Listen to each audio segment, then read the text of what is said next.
अध्याय 3471 से 3870।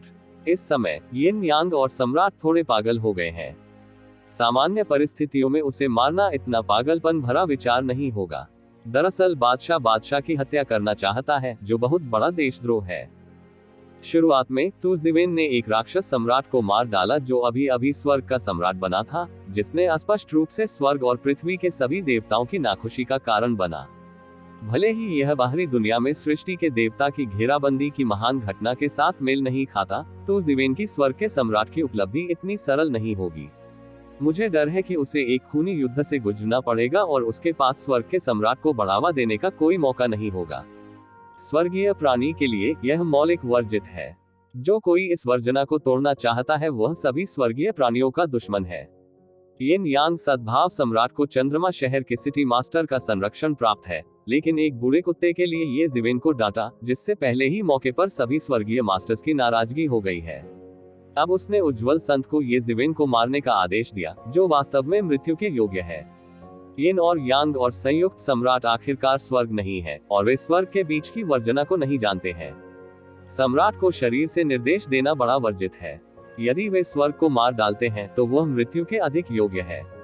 Little Lord, मैं आपको याद दिलाना चाहता हूं कि यह अगला अपराध है। उज्ज्वल संत ये याद दिलाने में मदद नहीं कर सके कि यिन और यांग और संयुक्त सम्राट स्पष्ट नहीं थे, लेकिन उज्ज्वल संत स्पष्ट थे। हालांकि यह एक अलग युग था। तियानजुन प्रत्येक युग में प्रभुत्व रखने वालों का सर्वोच्च समूह था। वे उन परिवारों को कैसे बर्दाश्त कर सकते थे जो उनकी नजर में छछूंदर की तरह उन्हें मार डालते थे। तुम किस बारे में बात कर रहे हो? क्या तुम्हें नहीं दिख रहा कि वह मुझे मारने जा रहा है? उसे मार डालो, मुझे उसे मारना होगा। यदि तुम ऐसा नहीं करोगे तो मैं तुम्हें शाप देकर मार डालूंगा। वैसे भी अगर मैं मरना चाहता हूँ, तुम्हें मेरे साथ दफनाया जाना है। यिन यांग और वह बेतहाशा दहाड़ने लगे। उज्ज्वल संत की आंखों में थोड़ा आक्रोश झलक उठा। अपनी ताकत से उसके लिए यिन और यांग को मारना मुश्किल नहीं था, और उसने बिजली की गति से दी, जिससे उसे सील जादू शुरू करने का अवसर भी नहीं मिला। हालांकि वास्तव में भयानक चीज चंद्रमा शहर का स्वामी था। उसके हाथ में एक सील मंत्र भी था, जो दुनिया के सभी हिस्सों में एक पल में खुद को मार सकता था। वह एक महान ईश्वर है, लेकिन उसे दूसरों द्वारा इतना निर्देश दिया जाता है। वह मन ही मन क्रोधित कैसे ना हो। इस समय उसने अपनी सारी नाराजगी के लिए ये जिवेन की ओर देखा। यदि यह उसके लिए नहीं होता तो वह ऐसा नहीं होता। वो जून, चूंकि तुम बहुत आक्रामक हो, तो असभ्य होने के लिए मुझे दोष मत दो। यद्यपि तुम मजबूत हो, मुझे विश्वास नहीं है कि तुम आकाश को ढक सकते हो। इस समय उज्ज्वल संत ने उदासीनता से कहा कि वह भी उज्ज्वल युग में एक उच्च व्यक्ति थे। हालांकि इन वर्षों में उसे गुलाम के रूप में पकड़ लिया गया है। चांद शहर का मालिक मूर्ख नहीं है। वह अब भी उसके साथ सम्माननीय अतिथि और बुजुर्ग की तरह व्यवहार करता था। इसके विपरीत यिन और यांग और संयुक्त सम्राट को नहीं पता था कि वे कितने शक्तिशाली थे। उन्होंने उसे ऐसे बुलाया मानो वह कोई गुलाम हो। आज उन्हें ऐसे बादशाह से खतरा है। उसके दिल का गुस्सा मापा नहीं जा सकता, परंतु उसके हाथ में एक अतिरिक्त राजदंड था। राजदंड हर तरफ से सुनहरा था, लेकिन राजदंड के सिर पर वह फड़फड़ाते हुए पंख जैसा लग रहा था। स्वर्ग और पृथ्वी टूट जाएंगे। उसने अपने हाथ में राजदंड लहराया और उसे नीचे गिरा दिया। स्वर्ग और पृथ्वी का रंग बदल गया और अनंत प्रकाश फैल गया। यह इस आकाश को एक उज्जवल देश में रंगने जैसा है। इस प्रकार का कौशल निश्चित रूप से सितारों के समुद्र को नष्ट कर सकता है और सभी अंतहीन सितारों को गायब कर सकता है। चौथा क्षेत्र नहीं, ये चौथे क्षेत्र का शिखर है। ये जिवेन ने तुरंत इसका फैसला किया। ये तेजस्वी संत अपनी कुशलता से भी ऊंचा है। वह चौथे क्षेत्र के शिखर पर पहुंच गया है, जिसकी तुलना उन लोगों से नहीं की जा सकती है जिन्होंने ये जिवेन जैसे चौथे क्षेत्र में प्रवेश किया है। बहुत मजबूत तेजस्वी संत डींग नहीं हाँक रहे। ये जिवेन के मौजूदा कौशल के साथ वह चौथे क्षेत्र के चरम पर विशेषज्ञों से पराजित नहीं हुआ है। हालांकि उज्ज्वल संत अपनी गति को स्थिर करने में सक्षम था। जैसे वह 5वें दायरे को पार कर गया था, लेकिन चौथे दायरे में गिर गया था। हालांकि ये जिवेन निडर थे। जब उनकी खेती उनके स्तर पर पहुंची तो उन्होंने सीधे उनका स्वागत किया। उसका हाथ सेनेलियो वियनतिया ने हाथ उभरा है, और फिर एक मुट्ठी 6 संसार मुट्ठी में बदल गया और सीधे विस्फोट हो गया। उनकी 6 पुनर्जन्म वाली मुट्ठी प्रकाश की 6 किरणों को खिलती है, जो सृजन की अमर रोशनी की तरह एक अवर्णनीय आकर्षण के साथ अंतहीन प्रकाश उत्सर्जित करती है। बूम, एक विशाल गर्जना के साथ तू जिवेन की मुट्ठी सीधे प्रकाश के पवित्र गुरु के राज्यदंड पर फट गई। पवित्र गुरु के जबरदस्त कानूनों की टक्कर पानी की लहरों की तरह फैल गई, लेकिन उन्होंने तुरंत एक दूसरे को निगल लिया, एक दूसरे को विघटित कर दिया, एक दूसरे के नियमों को बदल दिया और दूसरे के आक्रामक को शून्य में बदल दिया। नियमों के टकराव के बाद प्रतियोगिता दोनों पक्षों का वास्तविक विवरण थी। एक भयानक टक्कर के बाद ये जिवेन को तुरंत महसूस हुआ कि उसकी बाहें थोड़ी सुन्न हो गई हैं। ये जिवेन द्वारा निर्मित गेम जिनजुक्यूई का एक हिस्सा है। इस अवधि के दौरान शारीरिक शक्ति में फिर से सुधार हुआ है। नहीं तो मुझे डर है कि एक ही झटके में बाघ का मुंह फट जाएगा। बेशक अगर तू जिवेन ने गेंग जिनजुक्यूई को पूरी तरह से परिष्कृत किया तो उसे अपने नंगे हाथों से किसी भी ताओवादी हथियार के खिलाफ नुकसान नहीं उठाना पड़ेगा। वह लगभग अजेय था और उसे सभी प्रकार के हाथों की भी आवश्यकता नहीं थी। इस वास्तविक लड़ाई के बाद तू जिवेन को तुरंत समझ में आ गया कि उज्ज्वल संत 5वें क्षेत्र से गिर गया, अन्यथा वह चौथे लोक के शिखर से पीड़ित नहीं हो सकता था। हर कोई उसके जैसा राक्षस नहीं होता। ये जिवेन ने इस बार सही अनुमान लगाया। वह तेजस्वी संत वास्तव में 5वें क्षेत्र का विशेषज्ञ था। हालांकि जब उसने पहली बार 5वें क्षेत्र में प्रवेश किया तो वह चंद्रमा शहर के सिटी मास्टर से मिला और अंततः हार गया और वश में हो गया। हालांकि उनकी उपलब्धियां भी तेजी से गिरी। उनकी उपलब्धियां, जो 5वें क्षेत्र में प्रवेश करने वाले पहले व्यक्ति थे, को भी चौथे क्षेत्र के शिखर तक गिरा दिया गया। पिछले अनगिनत वर्षों में, हालांकि उस वर्ष चोट में पहले से ही सुधार हुआ था, लेकिन खेती अब और नहीं हुई थी, क्योंकि उसका ताओवादी दिल टूट गया है। एक स्वर्गीय प्राणी जो दास और सेवक है, उसके पास ताओवादी हृदय कैसे हो सकता है? खेती की विफलता उनके वर्षों के प्रयासों का परिणाम है और इससे आगे बढ़ना असंभव है। इस जीवन में साधना भी सीमित हो गई है। ये स्थिति कुछ हद तक शुरुआती दिनों में ये जिवेन और जेंटियन लेहुआंग के बीच के रिश्ते के समान है। हालांकि बाद में ये जिवेन ने जेंटियन लेहुआंग के ताओवादी हृदय को पुनर्स्थापित करने के लिए साधनों का उपयोग किया, लेकिन उज्ज्वल संत के पास इतनी अच्छी किस्मत नहीं थी। हालांकि फिर भी उज्ज्वल संत की शक्ति के साथ वह एक विशेषज्ञ है जो पूरी तरह से चौथे क्षेत्र के शिखर को पार कर जाता है और तू जिवेन को सपाट खाने पर मजबूर कर सकता है। हालांकि तू जिवेन ने उसके दिल में लड़ाई की भावना जगा दी। उसके हाथ के हल्के से हिलने से हल्की सुन्नता का एहसास गायब हो गया था। इसके बजाय उसने एक मुक्के से अतीत पर पलटवार किया। ये 6 पुनर्जन्म मुक्केबाजी भी है। बिना किसी दिखावे के उसने 6 रूलेट से सभी मजबूत दुश्मनों को सीधे दबा दिया। उसने न जाने कितने प्रबल शत्रुओं को परास्त किया। शुरुआत से अब तक उन्होंने समय और स्थान के नियमों को जोड़ते हुए 6 पुनर्जन्म मुक्केबाजी को अपने अद्वितीय कौशल में पूरी तरह से एकीकृत किया है। ये लंबे समय से स्वर्ग के स्तर पर एक अद्वितीय स्कूल में तब्दील हो गया है। तेजस्वी संत ये देखकर आश्चर्यचकित रह गए कि उनका राज्यदंड तुरंत ये जिवेन को चोट नहीं पहुंचा सका। उनकी अधिकांश साधना उपलब्धियां इसी राज्यदंड पर थी। यहाँ तक कि चौथे क्षेत्र के चरम पर मौजूद विशेषज्ञों को भी इस राज्यदंड को खाने के बाद भारी नुकसान उठाना पड़ेगा और उनके सामने ये जिवेन ने चौथे क्षेत्र में कदम रखा। वह इसे कैसे ले सकता है? हालांकि ये जिवेन के पलटवार को देखकर वह बिल्कुल भी धीमा नहीं था। उसने अपने हाथ का राज्यदंड वहीं पर सरका दिया। जोर की शराब के साथ राज्यदंड नीचे गिर गया। इस राज्यदंड में एक सुनहरा भगवान आकाश से उड़ गया। वह पारदर्शी था, लेकिन उसके पीछे 12 पंख थे जो हल्के हल्के लहरा रहे थे और हिल रहे थे। सैटेलाइट सिटी में हर कोई डरा हुआ था। स्वर्ग के स्तर पर इस तरह के गुरु एक दूसरे से लड़ते थे। किसी भी झटके ने पूरे शहर की रक्षा व्यवस्था को बहुत सतर्क कर दिया और इन 2 भयानक युद्ध झटकों का विरोध करने के लिए एक के बाद एक अपनी नींद से उबर गए। दोनों के बीच की लड़ाई बिना किसी दबाव के किसी आकाशगंगा को नष्ट कर सकती है। ये बहुत डरावना है। कई बड़े बड़े लोग, जिनका शहर में कद था, ऐसी लड़ाई के सामने कांप उठते थे और हिलने तक की हिम्मत नहीं करते थे। ये जिवेन ने सीधे 12 पंखों वाले सुनहरे भगवान पर मुक्का मारा और एक और भयानक टक्कर हुई। कानून एक दूसरे को निगल गए।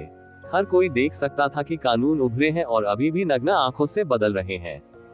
2 लोगों की लड़ाई की छेड़छाड़ के तहत परिचित कानून मान्यता से परे बदल गए थे।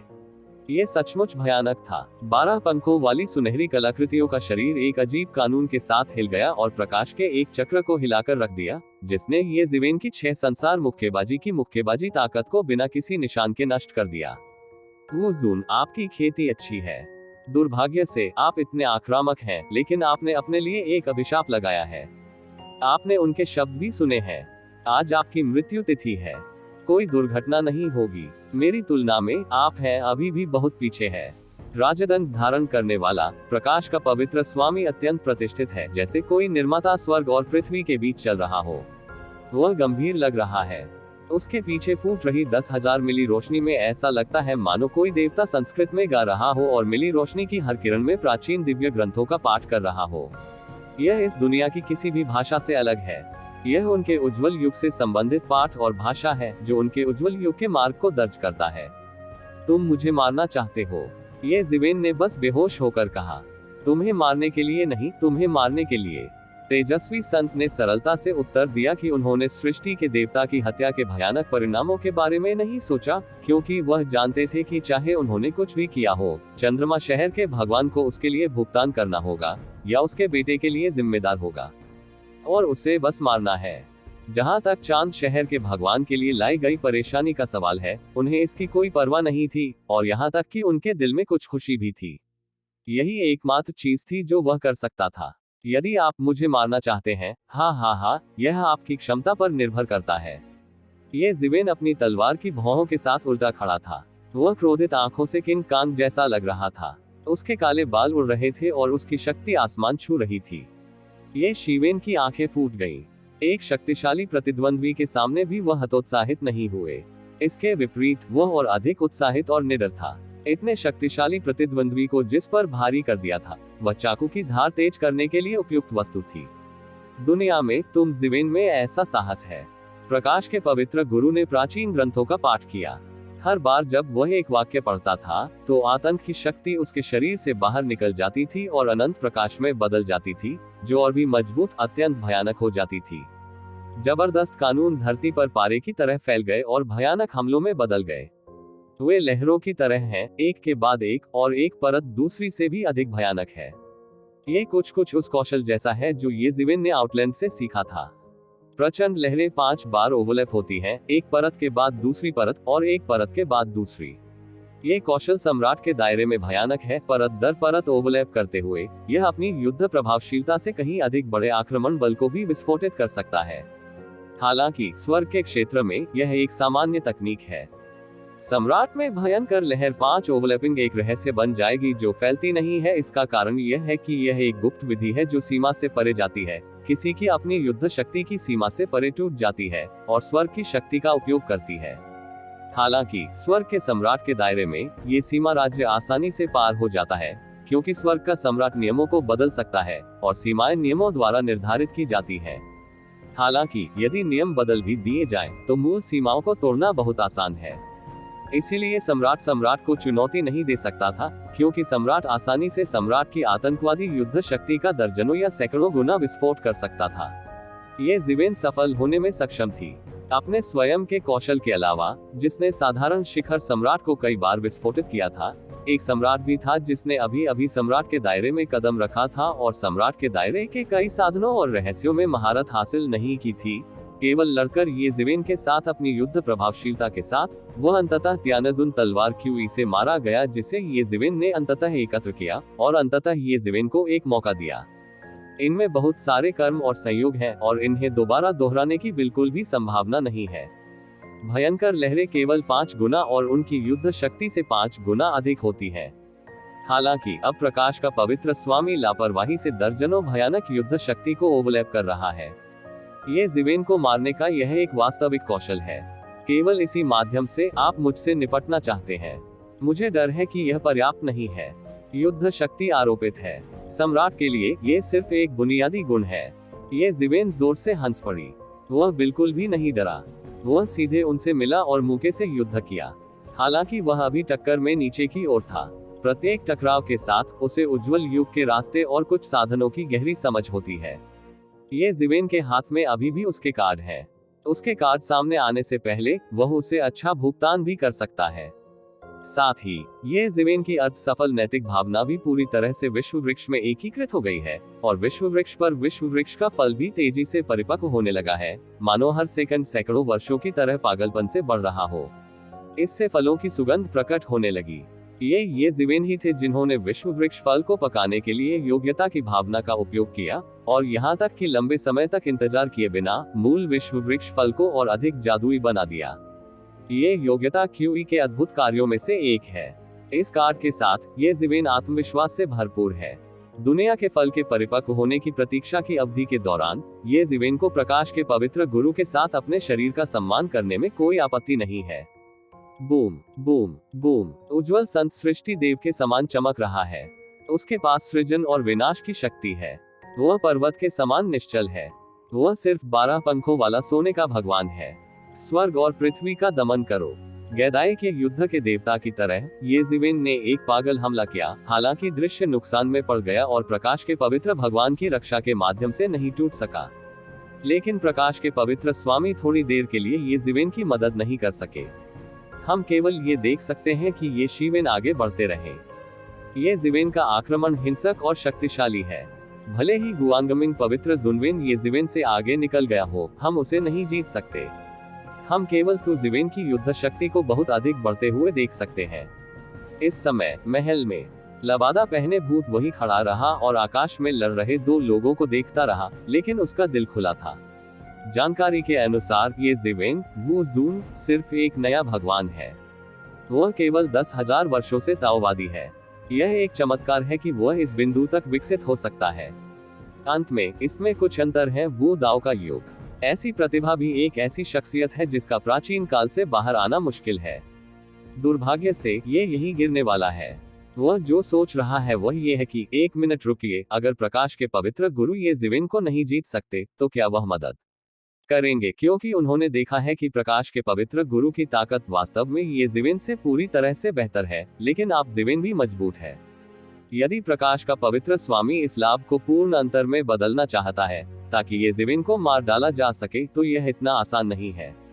इसलिए यदि आवश्यक हो तो उसे ऐसा करने की भी आवश्यकता है, क्योंकि शुरू से अंत तक यही उसका हिसाब था।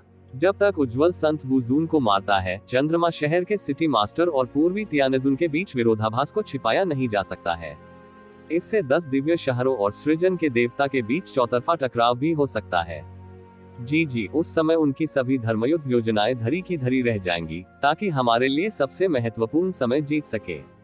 श्री जीयुआई की अतुलनीय भावना समय बीतने पर विलाप करती प्रतीत होती है। पिछली बार ऐसा ही था। ऐसा लगता है कि बहुत समय हो गया है। यह मार्शल आर्ट युग सबसे समृद्ध समय है। ये बीच से गुजर चुका है। यदि इसे कब्जा कर लिया जा सकता है और निगल लिया जा सकता है, तो कम से कम ये पर्याप्त होगा। मेरे राक्षस युग में दुनिया को 10 से अधिक बार तोड़ा गया। उसे याद आया कि पिछली बार उसने साधनों से उस युग को तोड़ा था। शैतान के रास्ते का युग अब तक जीवित है। स्वाभाविक रूप से ये वर्तमान युग को तोड़ने से कहीं अधिक है। सभी युगों में जन्म से लेकर स्वर्ग और पृथ्वी के पतन तक अस्तित्व में रहने का अवसर नहीं है।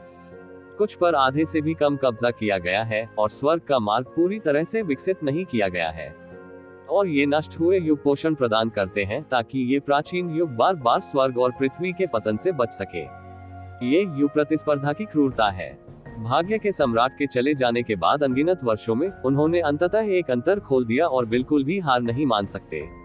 पिछले अनुभव के अनुसार जब तक इस अंतर को बनाए रखा जा सकता है और विशेषज्ञों की एक स्थिर धारा इसमें शामिल होती है, ये युग समाप्त हो जाएगा। उन वर्षों में जब सृष्टि का देवता अभी भी वहां था, उन्होंने हमला करने का साहस किया। यहाँ तक कि अधिकांश प्राचीन युग भी सृष्टि के परमेश्वर के अधिकार से कांपते थे। सृष्टि के ईश्वर पर हमला करना तो दूर, उन्हें यह भी डर था कि सृष्टि का ईश्वर उनके खिलाफ जवाबी हमला करेगा। ऐसा कार्य सृष्टि के ईश्वर द्वारा नहीं किया गया है। सृष्टि के ईश्वर के नेतृत्व में कई प्राचीन युगों को एक के बाद एक उखाड़ फेंका गया है। कई प्राचीन युग अभी भी याद करते हैं कि सृष्टि के अत्यंत शक्तिशाली ईश्वर के सामने कई लोग ये कहने का साहस करते हैं कि वे विरोध कर सकते हैं। सर्वोत्तम परिणाम केवल सौभाग्य है और मैंने नहीं चुना। भले ही यह राक्षस युग जितना शक्तिशाली हो, ये केवल कहा जा सकता है कि यदि यह वास्तव में सृजन के भगवान द्वारा लक्षित है, तो इसे केवल तोड़ा जा सकता है। उस दौरान हर उम्र कांप रही थी। मैं ऐसे भयानक चरित्रों की कल्पना नहीं कर सकता। सृष्टि के ईश्वर के लुप्त होने के अनगिनत वर्षों तक ऐसा नहीं हुआ कि उन्होंने अपनी सावधानीपूर्वक खोज फिर से शुरू की। अब तक उन्होंने पुष्टि की थी कि सृष्टि का ईश्वर वहां नहीं था। उन्होंने वुदाओ युग पर एक नया हमला किया। सभी युग वुदाओ युग जितने मजबूत नहीं है जब निर्माता वहां थे। कई युग देख चुके श्री जीयुआई ये बात भली भांति जानते हैं। उनके विचार में वुदाओ युग को केवल एक उदाहरण माना जा सकता है। हालांकि इस वजह से हमें सृष्टि के ईश्वर तक पहुंचने के लिए अपना सर्वश्रेष्ठ प्रयास करना चाहिए। यदि हम सृष्टि के ईश्वर के आंतरिक टकराव को भड़का सकते हैं और उन्हें दीर्घकालिक आंतरिक घर्षण में पड़ने दे सकते हैं, तो ये समय बचाने वाला और श्रम बचाने वाला तरीका है। हर बार जब हम स्वर्ग और पृथ्वी का बड़ा ब्रेक बिताते हैं, तो यह एक प्रकार का कष्ट होता है। यहाँ तक कि स्वर्गीय गुरु को भी आगे आना चाहिए और इसे गंभीरता से लेना चाहिए। पर्याप्त विवरण और आधार के बिना हम इस पर बिल्कुल भी टिके नहीं रह सकते। हा, ये वू जून बिल्कुल वैसा ही है। वह मर चुका है। येन यांग और वह हंसे और बहुत क्रूर लग रहे थे। फिर वे बियान जियाओयू की ओर मुड़े। चंद्र सम्राट, क्या आप अब भी उम्मीद करते हैं कि आपका स्वामी आपको बचाएगा? न केवल वह इस बार आपको बचा सकता है, बल्कि वह खुद भी इसमें गिर जाएगा और मर जाएगा। अभी अभी उसे ये जिवेन द्वारा धमकी दी गई थी। उन्हें यहाँ तक लगा कि उनकी जान को खतरा है।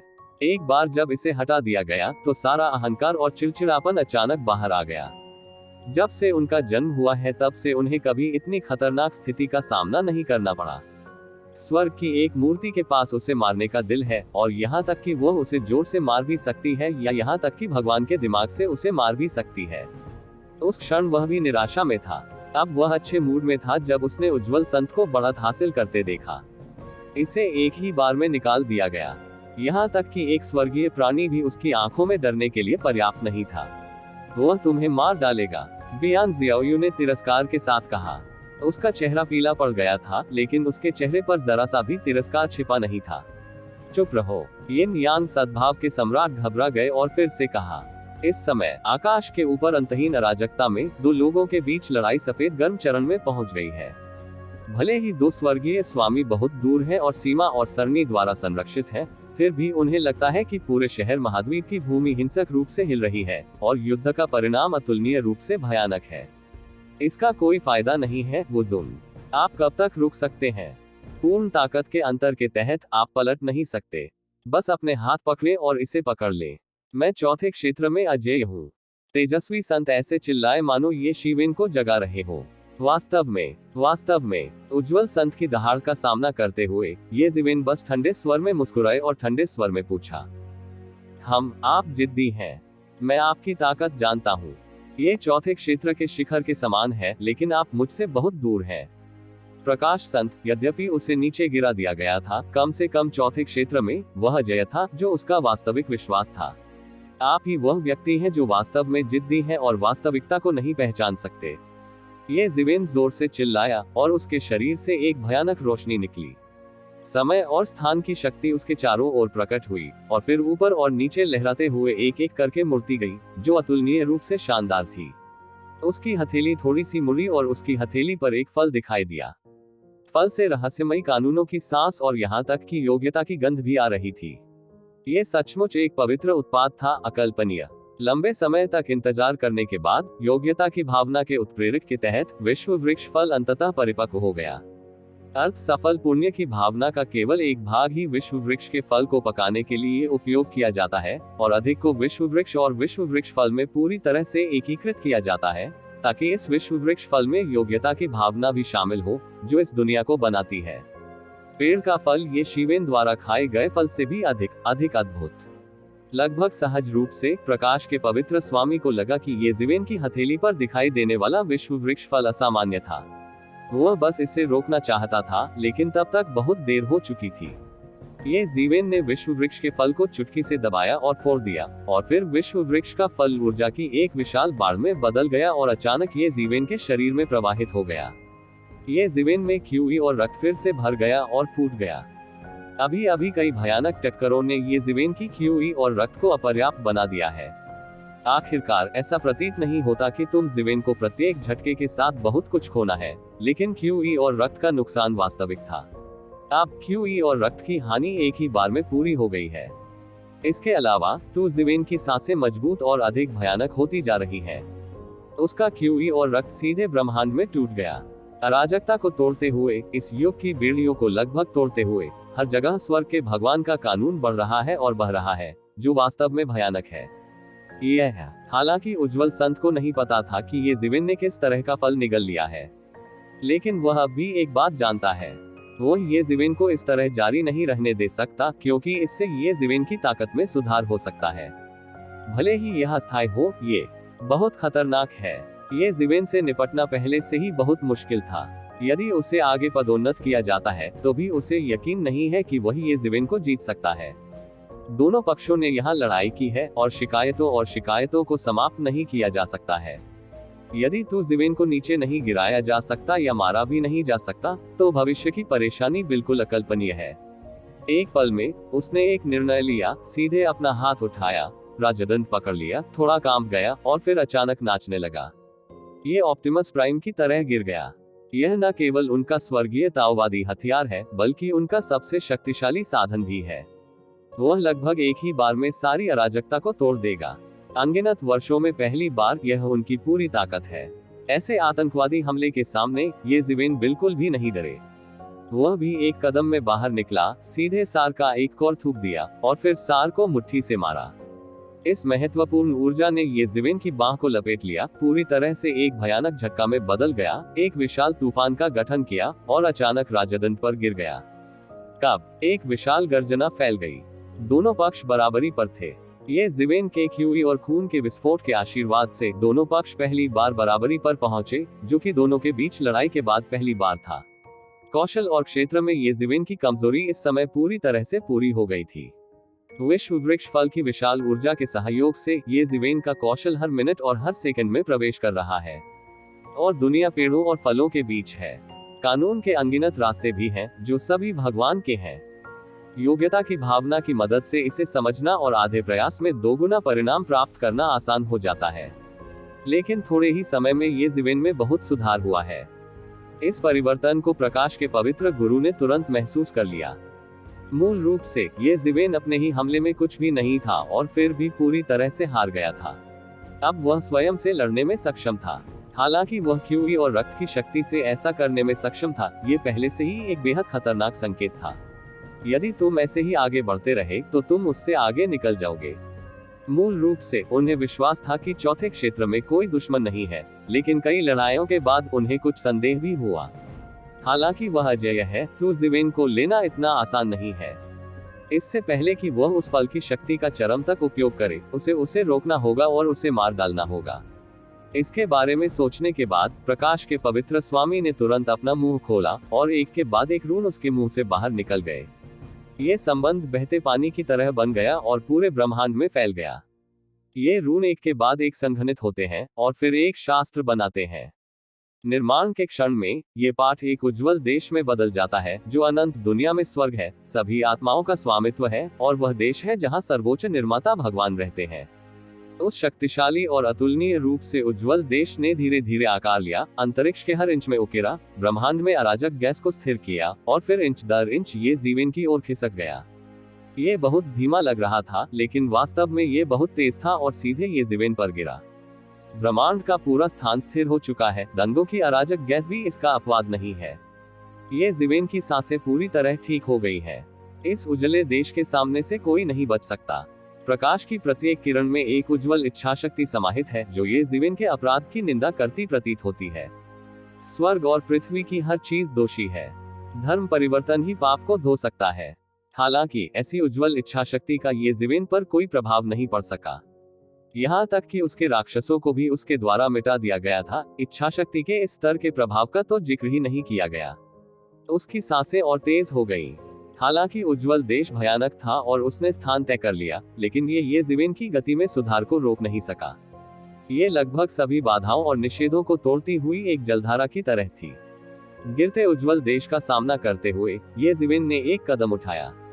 यह उज्जवल देश गिर गया और अंतहीन रोशनी ने पूरी अराजकता को जगमगा दिया, जैसे कि पूरी अराजकता में हजारों सूरज चमक रहे थे। उस विशाल उज्जवल देश ने आकाश को ढक लिया और जहां भी वह गुजरा वहां अराजकता भी कुचल गई। ये मंजर इतना भयानक था कि हर कोई हैरान रह गया। जब शहर के अनगिनत भिक्षुओं ने ये दृश्य देखा तो उनकी जान जाने का खतरा लगभग हो गया। यह अनुमान लगाना असंभव था कि यह किस प्रकार की शक्ति थी। ये सम्राट की असली ताकत है, सम्राट से तुलनीय होने से बहुत दूर। सम्राट एक सीमा तक खेल सकता है, लेकिन सम्राट इस सीमा को पार कर सकता है और बिल्कुल भी प्रतिस्पर्धा नहीं कर सकता। वे महसूस कर सकते हैं कि वे इस महान शक्ति के सामने कुछ भी नहीं है। यदि उन्हें इस बल की तरंग से मिटा दिया जाए तो वे वहीं फट जाएंगे। यह एहसास ऐसा है जैसे सिर से पैर तक ठंडे पानी के एक बेसिन में डाला जा रहा हो। वे कांपते और कांपते हैं। उनका पूरा शरीर ऐंठ रहा है और उनका आंतरिक भय अत्यधिक है। यह एक अग्रणी ईश्वर की तरह है। बस एक उज्जवल देश स्वर्ग और पृथ्वी पर सब कुछ नष्ट कर सकता है। कितना भयानक दृश्य था। इस मामले में ये ज़िवेन बिल्कुल भी नहीं डरे। उसने तुरंत दहाड़कर गोली चला दी। इसमें कोई फालतू फैंसी एक्शन नहीं था, बस एक साधारण पंच था। बूम! वह उजला देश ये शीवेन की मुट्ठी से टकराया। ये सब बहुत तेजी से हुआ, लेकिन एक पल में ही हो गया। ये ज़िवेन की मुट्ठी सीधे उज्जवल देश में घुस गई। उज्जवल देश में दिव्य धर्मग्रंथों का पाठ करने वाले अनगिनत देवता ये ज़िवेन की मुट्ठी की ताकत के तहत सीधे वाष्पित हो गए और अनगिनत को फांसी पर लटका दिया गया। ऊंचे बादल, नीची पृथ्वी, ऊंची इमारतें, अंतहीन जीव और प्रकाश बिखेरने वाली हर चीज का कोई मतलब नहीं था। ये ज़िवेन की मुट्ठी के सामने वे सभी ढह गए और कुचल दिए गए। इस समय लोगों ने पाया कि उज्जवल देश वास्तव में भयानक था, लेकिन ये ज़िवेन की मुट्ठी के सामने कुछ भी नहीं लगता। वास्तव में जो भयानक है वह है उसकी मुट्ठी। बूम! ये ज़िवेन की मुट्ठी ने सीधे तौर पर सूखे और सड़ चुके लोगों को नष्ट कर दिया, एक मुक्के से आकाश में छेद कर दिया और यहाँ तक कि प्रकाश के पवित्र स्वामी के सामने सीधे उड़ा दिया। भयानक क्यूई बल ने उन्माद फैला दिया। चमकीले संत के कपड़े सीधे उड़ने से शिकार की आवाज आती थी। तेजस्वी संत की आंखों में अत्यंत चौंकाने वाला भाव था। ये कैसे संभव हो सकता है? जिस उज्जवल देश को उन्होंने संघनित किया, यहाँ तक कि उज्जवल युग का संचार करके और उज्जवल युग की इच्छा को कम करके जिस उज्जवल देश का निर्माण किया गया, उससे लगभग कोई भी निपट नहीं सकता है। और ये ज़िवेन ने उसे वही मुक्का मारा और उसके सामने छेद कर दिया।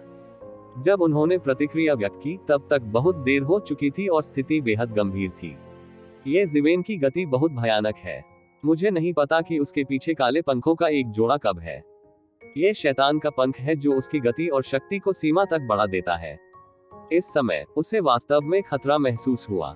हालांकि ये ज़िवेन पहले एक मजबूत प्रतिद्वंद्वी था, उसे विश्वास था कि वह ये ज़िवेन को मार सकता है, लेकिन अब कुछ ही समय में ये पूरी तरह बदल गया है। टकराना, उसके पास कुछ भी करने के लिए लगभग समय ही नहीं था। उज्जवल देश को भेदने वाला ये ज़िवेन का मुक्का सीधे उसके चेहरे पर लगा और उसका पूरा सिर फट गया। खून की सुनहरी बौछार में बदल गया, पूरा शरीर उल्का की तरह पीछे की ओर उड़ गया। मुझे नहीं पता कि इसमें छिपे कितने अराजक जीव रास्ते भर में मारे गए और लाखों मील तक उड़ गए, जो मुश्किल से रुके। बूम! लगभग एक विशाल गर्जना के साथ लोगों ने देखा कि मूल महान शक्ति, उज्जवल युग की इच्छा वाला उज्जवल देश, अचानक टूट गया और बिखर गया। ये सब बेहद तेजी से हुआ। प्रकाश के साम्राज्य का विनाश और प्रकाश के पवित्र स्वामी का सिर फोड़ना लगभग एक ही समय में समाप्त हुआ। ये कैसे संभव है? इस दृश्य को देखकर हर कोई स्तब्ध रह गया और लगभग डर गया। अभी वे पूरी तरह से नुकसान में थे। हालांकि उनके पास वापस लड़ने की शक्ति थी। सभी ने देखा था कि ये ज़िवेन, जो दबा हुआ था, अचानक टूट पड़ा। युद्ध की प्रभावशीलता वास्तव में भयावह थी। अभी उज्जवल संत, जो अभी भी मजबूती से ये ज़िवेन को दबा रहा था, वह सिर्फ एक मुक्का था और सीधे उड़ा दिया गया था। यिन यांग और वहदी ने अपना मुंह खोला और उन्हें बंद नहीं कर सके। वह अभी घमंडी और अहंकारी था, जैसे कि तू ज़िवेन अगले सेकंड में मरने वाला था, लेकिन पलक झपकते ही स्थिति अचानक उलट गई। वह तेजस्वी संत, अपने परिवार का वह गुलाम जिसके बारे में वह आशावादी था, अचानक निराश हो गया। पूरा सिर फट गया। ये ज़िवेन की मुट्ठी सचमुच भयानक थी। उसने ऐसा भयानक मुक्का कभी नहीं देखा था, जो आकाश को चीरता हुआ चला गया हो, सारी अराजकता बिखर गई हो और यहाँ तक कि हर जगह समय भी क्रिस्टलीकृत हो गया हो। यदि यह इतना भयानक नहीं होता, तो प्रकाश के पवित्र स्वामी के सिर में विस्फोट कैसे हो सकता था? क्रूर और हिंसक। इसी समय उसे लगा कि मौत आने वाली है। उसने अपना मुंह खोला, जैसे किसी ने उसका गला दबा दिया हो, और वह कोई अन्य आवाज नहीं कर सका। उसके बगल में भूत आदमी के लबादे के नीचे की अभिव्यक्ति में भी सदमे की झलक दिखाई दी। मैंने जो देखा उस पर मुझे विश्वास नहीं हो रहा था। ये ज़िवेन, जिसे अभी अभी दबाया गया था, ने वास्तव में इस कम समय में उलटफेर पूरा कर लिया। मूल रूप से, हालांकि ये ज़िवेन की ताकत चौथे क्षेत्र के शिखर के बराबर थी, ये केवल चौथे क्षेत्र का शिखर था। ये चौथे क्षेत्र के शिखर के समान नहीं था, जो गुआंगमिंग संत की तरह पांचवें क्षेत्र से गिरा था। हालांकि यह आश्चर्यजनक है कि ये ज़िवेन ने इतने कम समय में उलटफेर पूरा कर लिया है। हालांकि आखिरकार वह दूसरों से अलग था। उन्हें अच्छी तरह से सूचित किया गया था और लगभग तुरंत ही उनका मूल्यांकन कर दिया गया था। इन सब का मूल कारण वह फल था जो ये शिवेन के हाथ में अभी अभी आया था। जब वह फल प्रकट हुआ तो चमक असीमित थी, मानो कोई अतुलनीय बहुमूल्य प्राकृतिक सामग्री और पृथ्वी का खजाना पैदा हो गया हो। लेकिन वह साफ नहीं देख सका। ये जीवेन ने दुनिया के पेड़ों और फलों को चुटकी में तोड़ दिया और ऊर्जा की एक भयानक बाढ़ में बदल दिया और अपने शरीर में डाल दिया। उसने स्पष्ट रूप से देखा कि उस समय से ये जीवेन की सांसें तेज हो रही थी। हालांकि कुछ ही समय में ये सीधे चौथे क्षेत्र के शिखर की सीमा को पार कर गया और उस बिंदु पर पहुंच गया जहां इसे प्रकाश के पवित्र गुरु के साथ जोड़ा जा सकता था। इसलिए प्रकाश के पवित्र गुरु के सामने हमले को रोकना आसान था, लेकिन ये केवल थोड़े समय के लिए था और प्रकाश के पवित्र गुरु की सीमा को पार कर गया और अचानक एक भयानक स्तर पर पहुंच गया। उस मौके की भयानक शक्ति ने लोगों को आत्मा की गहराइयों तक कांप दिया। बस एक साधारण शारीरिक मुट्ठी ऐसी भयानक शक्ति का कारण बन सकती है। वह सबको ही नहीं, राक्षस युग के ज्ञानी महापुरुष को भी आश्चर्यचकित कैसे कर सकता है। आखिर ये बला है क्या? उसकी आंखों से लालच की कुछ झलकियां फूट पड़ी। तियानाजुन एक भयानक अस्तित्व है जो स्वर्ग की सीमा को पार कर गया है। सर्वोच्च शक्ति और साधारण स्वर्ग और पृथ्वी देवता अब उनके लिए उपयोगी नहीं है। कुछ उपयोगी होने पर भी यह इतनी जल्दी काम नहीं कर पाता। लगभग तुरंत ही ये जीवेन की युद्ध शक्ति बढ़ गई। इस बात की तो बात ही छोड़ दे कि क्या उसके पास कोई सीक्वल था। भले ही उसके पास इतना भयानक शक्ति सुधार था, किसी भी परिणाम की परवाह किए बिना यह इसके लायक था।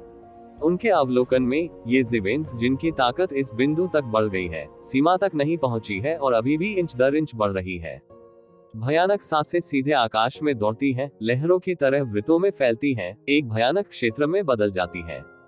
ये जीवेन द्वारा अपनी पहल पर नहीं बनाया गया है, बल्कि उसके क्यूई और रक्त के विकास के तहत स्वचालित रूप से बनाया गया है। यह उसके कौशल को साबित करने के लिए एक अत्यंत भयानक प्रतीक है और उसकी क्यूई और रक्त एक सीमा तक पहुंच गए हैं। यह उसकी सीमा नहीं है, इसी कारण उसे भी कंपकंपी महसूस होती है। उन्होंने चौथे क्षेत्र में कई शिखर देखे हैं। दुनिया में ऐसा दुर्लभ है कि वे प्रकाश के पवित्र स्वामी बनने के लिए पर्याप्त मजबूत हो। हालांकि तू जीवेन अलग है। वह प्रकाश के पवित्र गुरु की सीमा को आसानी से पार कर गया है। उसने चौथे लोक का इतना भयानक शिखर कभी नहीं देखा था, जो इतना शक्तिशाली था कि लगभग पूरे पांचवें लोक को हिला सकता था। यदि उसे पूरा यकीन नहीं था कि यह बल पांचवें क्षेत्र में प्रवेश नहीं कर पाया है, तो वह लगभग वास्तव में सोचेगा कि ये जीवेन पांचवें क्षेत्र में प्रवेश कर चुका है। यदि उसने इसे अपनी आंखों से नहीं देखा होता तो उसे विश्वास नहीं होता कि चौथे लोक में कोई इतना शक्तिशाली हो सकता है जो उसकी समझ से परे है। यहाँ तक कि स्वर्गीय बुद्ध भी कांप जाएंगे जहाँ ये शिवेन की नजरें पहुँच सकती हैं। स्वर्ग और पृथ्वी नष्ट हो जाएंगे और सब कुछ अराजकता में लौट आएगा। ये बहुत भयानक बात है। इस समय उसे यह समझ आ रहा था कि तू जीवेन इतना शक्तिशाली था कि वह सृजन के देवता में इतने सारे स्वर्गीय प्रभुओं से अलग खड़ा हो सकता था और पूर्वी स्वर्गीय प्रभु का दाहिना हाथ बन सकता था। मुख्य व्यक्ति केवल 10,000 वर्षों से ताओवादी रहा है और इस बिंदु तक पहुंच गया है। ये सचमुच भयानक है। इससे कोई फर्क नहीं पड़ता कि उसने पहले किस प्रकार की प्राकृतिक सामग्री और पृथ्वी का फल निगल लिया था। ये व्यक्ति पहले से ही बहुत भयानक है। हमें उसे खत्म करने का रास्ता खोजना होगा। किसी युग की ताकत, जब तक कि वह सृजन का देवता बनने के लिए पर्याप्त मजबूत न हो, एक एक करके शीर्ष प्रतिभाओं की शक्ति से निर्मित होती है। इसलिए एक बार जब उन्हें ऐसी क्षमता वाले लोग मिल जाएंगे, तो उन्हें उनकी हत्या की सूची में शामिल कर लिया जाएगा। जाहिर है, इस युद्ध ने ये जीवेन को भी उनकी नजरों में ला दिया और उनकी हत्या की सूची में डाल दिया। अतीत में प्राचीन युग में मारे जा सकने वाले लोगों की सूची में से कोई भी शीर्ष देवता नहीं था। ये केवल दुर्लभ था कि ये जीवेन ने अपनी क्षमता दिखाई, क्योंकि संभावना ही संभावना है। क्षमता को ताकत में बदलने में काफी समय लगेगा और हो सकता है कि इसे पूरी तरह ताकत में तब्दील नहीं किया जा सके। लेकिन तू जीवेन अलग है। केवल 10,000 वर्षों की सफलता के बाद वह पहले स्तर से चौथे स्तर तक पहुंच गए। ये स्पीड तो महज एक मजाक है। उसने कभी किसी ऐसे व्यक्ति के बारे में नहीं सुना जो उसकी गति को इस स्तर तक सुधार सके। ये जीवेन की तुलना में वे लगभग सभी कुत्तों पर निर्भर रहते हैं। इस कारण वह अपने हृदय में अत्यंत सतर्क था। जिस प्रकार भाग्य विधाता प्राचीन युग में उन विशेषज्ञों का लगातार गला घोंट रहे थे, उसी प्रकार प्राचीन युग के विशेषज्ञ भी मार्शल युग में उन विशेषज्ञों को मारने की योजना बना रहे थे। प्रत्येक मास्टर का गठन वुडाओ युग के गैस परिवहन से संबंधित है। वायुमंडलीय परिवहन की सुरक्षा के बिना हम अत्यंत मजबूत सड़क पर कैसे जा सकते हैं? किसी ताकतवर व्यक्ति को मारना अपना भाग्य खोना है। किसी भी युग में लगातार विशेषज्ञ तैयार करना असंभव है। एक विशेषज्ञ की पीढ़ी द्वारा उपभोग किए गए संसाधन खगोलीय हैं। केवल यदि आप लगातार अन्य युगों को निगल सकते हैं, तो आप बादलों की तरह अपने स्वामी बना सकते हैं, नदी पार करने वाले क्रूसियन काप की तरह। इसीलिए प्राचीन युग और बुदाव युग के तियांदाओं को हटाने के लिए इतने सारे पुरस्कार हैं। एक युग के विकास के साथ साथ उसका भाग्य और साधन बहुत उन्नति करेंगे। विशेष रूप से मिस्टर घोस्ट की नजर में ये जिवेन जैसे लोगों की किस्मत बहुत अच्छी होनी चाहिए। ऐसे लोगों को मारना बुदाव युग में बहुत सारी किस्मत खोने के बराबर है। यदि आप कुछ और लोगों को मारना जारी रखेंगे तो बुदाव युग भी गंभीर रूप से घायल हो जाएगा। बेशक इस युग में ऐसे बहुत से आंकड़े नहीं है। लगातार अधिक लोगों को मारना भी बहुत कठिन है, लेकिन कुल मिलाकर दिशा सही है। इस वजह से उसके दिल में हत्या करने का गहरा इरादा था, लेकिन उसने इसे दिखाने की हिम्मत नहीं की, क्योंकि वह जानता था कि अगर उसने हत्या का कोई इरादा दिखाया तो वह तुरंत ये जिवेन की नजर में आ जाएगा। यह एक साधारण ईश्वर है जिसे पढ़ते समय उसका नाम महसूस किया जा सकता है। ईश्वर जैसे सर्वोच्च अस्तित्व की तो बात ही छोड़ दे, लेकिन वह अंधेरे में देख रहा था कि क्या वह प्रकाश के पवित्र स्वामी के साथ ये जिवेन को मारना चाहता है। हालांकि वह पहले की तरह आश्वस्त नहीं थे। पहले उसने सोचा था कि ये जिवेन की ताकत बस इतनी ही थी, जब तक कि उसने एक गुप्त कदम उठाया। यह उज्जवल संत को तू जिवेन को समाप्त करने में मदद कर सकता है और अंततः दोनों शिविरों के बीच कृतज्ञता और नाराजगी को दूर कर सकता है। लेकिन अब ऐसा लगता है कि सब कुछ इतना आसान नहीं है। ये जिवेन इतना मजबूत और ताकतवर है कि उसे डर लगता है। इसलिए उसने सीधा कदम उठाने की हिम्मत नहीं की। वह इस बात से भी झिझक रहा था कि उसे कोई कदम उठाना है या नहीं। आखिरकार उसका मूल इरादा ये दो खेमों के बीच संघर्ष को भड़काने के लिए है, ये सोचकर कि बुराई का युग समय में देरी करेगा। हालांकि अब लगता है कि इसका असर बेहतर है। यदि हुजून ये जिवेन प्रकाश संत को मारता है, यिन और यांग और हेदी को मारने के बाद भी मून सिटी मास्टर, जो अपने बेटे को अपनी जान की तरह प्यार करता था, पूरी तरह से पागल नहीं था। उस समय उनका लक्ष्य पूरा हो गया था। प्रभाव और भी बेहतर है, क्योंकि पूर्वी तियानजुन ये शिवेन के लिए चंद्र शहर के भगवान के साथ अपना चेहरा पूरी तरह से नहीं फाड़ सकता है, लेकिन चंद्र शहर का भगवान निश्चित रूप से यिन और यांग की मौत के लिए पूरी तरह से पागल हो जाएगा। संयुक्त सम्राट, उस समय दोनों खेमों के लिए यह असंभव होगा कि वे आमने सामने न हो। हालांकि वह ये जिवेन को मारने के विचार का विरोध नहीं कर सका। उनकी नजर में ये जिवेन निश्चित रूप से बुडाओ युग की भावना का स्वामी था। जब तक वह मारा गया, बुडाओ युग अपनी जीवन शक्ति खो देगा और उसे राक्षस युग के स्वर्ग से भी पुरस्कृत किया जाएगा। हालांकि यह केवल बुडाओ युग के भाग्य को कमजोर करता है, ये पहले से ही उसके लिए एक बड़ा श्रेय है। राक्षस युग में तियांदाओ के आशीर्वाद से उनकी उपलब्धियां और भी आगे बढ़ सकती है। हालांकि यदि आप ऐसा करते हैं, क्योंकि यिन यांग और वहदी को मारने वाला अपराधी तो जिवेन मर चुका है, तो इससे अंततः दोनों शिविरों के बीच सुलह हो सकती है। इसलिए अब वह दुविधा में है, करे या न करे। लेकिन वह ये नहीं जानता था कि जब उसके पास कोई नया विचार आया तो ये शिवेन ने पहले ही इसे महसूस कर लिया था। उसे तुरंत महसूस हुआ कि एक विचार ने खुद को बंद कर लिया है और हत्या का इरादा पनप रहा है। उसकी आंखों की चमक में उसने महल में एक लबादा पहने हुए आदमी को देखा। उसके मुंह के कोने पर तिरस्कार की झलक चमक उठी।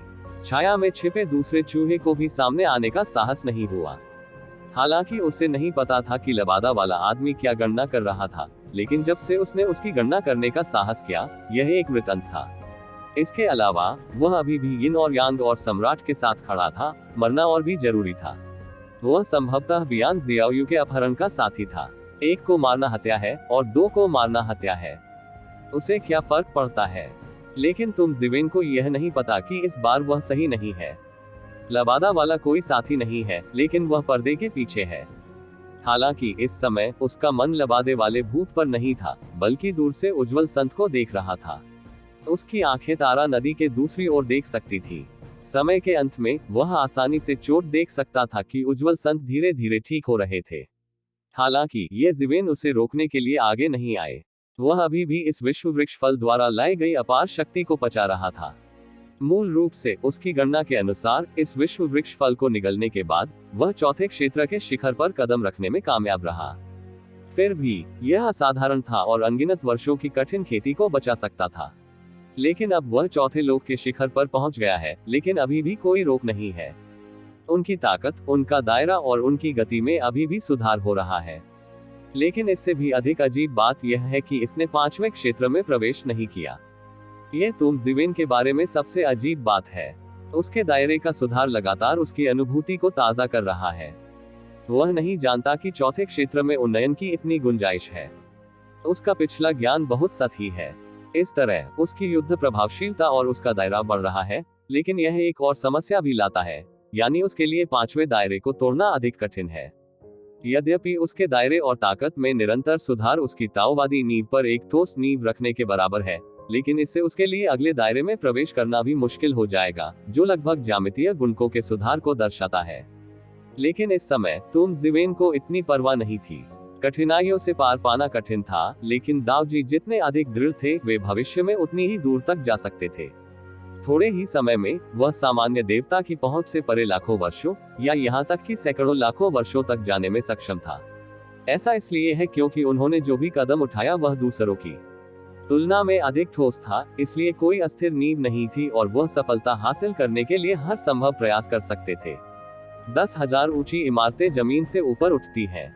इस समय उनका एवेन्यू एक अतुलनीय ऊंची इमारत की तरह है जिसे बनाया गया है, लेकिन इसे सुदृढ़ किया जाना जारी है क्योंकि वह अभी भी और ऊंचा निर्माण करना चाहते हैं। वर्तमान में उसकी युद्ध प्रभावशीलता में हर मिनट और हर सेकंड सुधार हो रहा है। हर बार जब वह सांस लेता है तो वह युद्ध की प्रभावशीलता में सुधार महसूस कर सकता है। वह यह महसूस किए बिना नहीं रह सकता कि विश्व वृक्ष का फल धोखा देने जैसा है। यदि कोई विश्व वृक्ष फल नहीं है तो वह नहीं जानता कि इस बिंदु तक खेती करने में कितने साल लगेंगे। उज्जवल संत का सिर हजारों मील दूर पुनर्जन्म हुआ था, लेकिन उसका चेहरा अभी की तुलना में कहीं अधिक सफेद था। भले ही उसका पूरा शरीर खिल रहा हो, वह अपना पीला चेहरा बिल्कुल भी नहीं छिपा पा रहा था। ये जीवेन की मुट्ठी इतनी भयानक थी कि इसने उस पर जोरदार प्रहार किया और उसे हताश कर दिया। उनकी चोट से उबरने में काफी ऊर्जा लगी। कितना संभव है? उसने अपनी आंखें फैला ली और सामने के दृश्य को स्वीकार करने में असमर्थ लग रहा था। वह वही था जिसे अभी अभी पीटा गया था, तुम जीवेन को नहीं। यहाँ तक कि उन्हें काफी चोट भी आई थी। चौथे क्षेत्र में कोई मुझसे बेहतर कैसे हो सकता है? गुआंगमिंग पवित्र गुरु को ये भी स्पष्ट रूप से महसूस हो सकता था कि उनका ताओवादी हृदय अस्थिर था। वह चंद्रमा शहर के मालिक का गुलाम था और यहाँ तक कि यिन और यांग और संयुक्त सम्राट ने उसे पीने के लिए भी बुलाया था। उसका ताओवादी हृदय ढहने वाला था, लेकिन वह हमेशा मानता था कि वह चौथे क्षेत्र में सबसे मजबूत है, इसलिए उसने अनिच्छा से अपने ताओवादी हृदय की रक्षा की। हालांकि ये जीवेन के केवल एक मुके ने उसका दिल लगभग तोड़ दिया और उसे बादलों में गिरने दिया। चौथे क्षेत्र में केवल मैं ही सबसे मजबूत हूँ, मैं ही सबसे मजबूत हूँ। वह अपने ताओ हृदय को स्थिर करने के लिए लगातार प्राचीन धर्मग्रंथों को पढ़ते हुए व्यस्त रहे। एक बार जब उसका ताओ हृदय नष्ट हो गया तो वह लगभग बर्बादी के बराबर हो गया। वह जितना अधिक शक्तिशाली होगा, ताओ हृदय उतना ही अधिक स्थिर होगा। एक बार जब ताओ हृदय ढह गया तो परिणाम आत्महत्या के समान होंगे।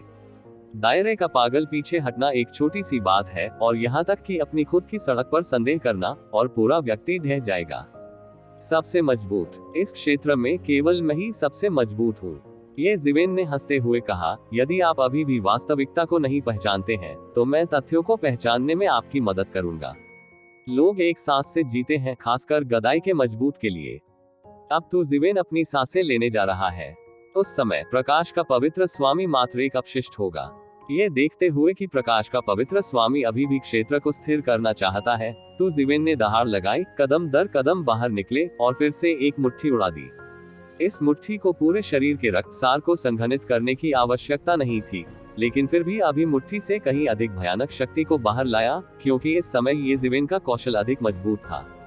क्या यह मुक्का अभी के उस मुक्के से भी ज्यादा भयानक है? अभी का वह मुक्का उसकी सीमा नहीं है। प्रकाश के पवित्र स्वामी ने एक पल में उसकी मुट्ठी की शक्ति को महसूस किया और सीधे उसके सामने उसे गोली मार दी।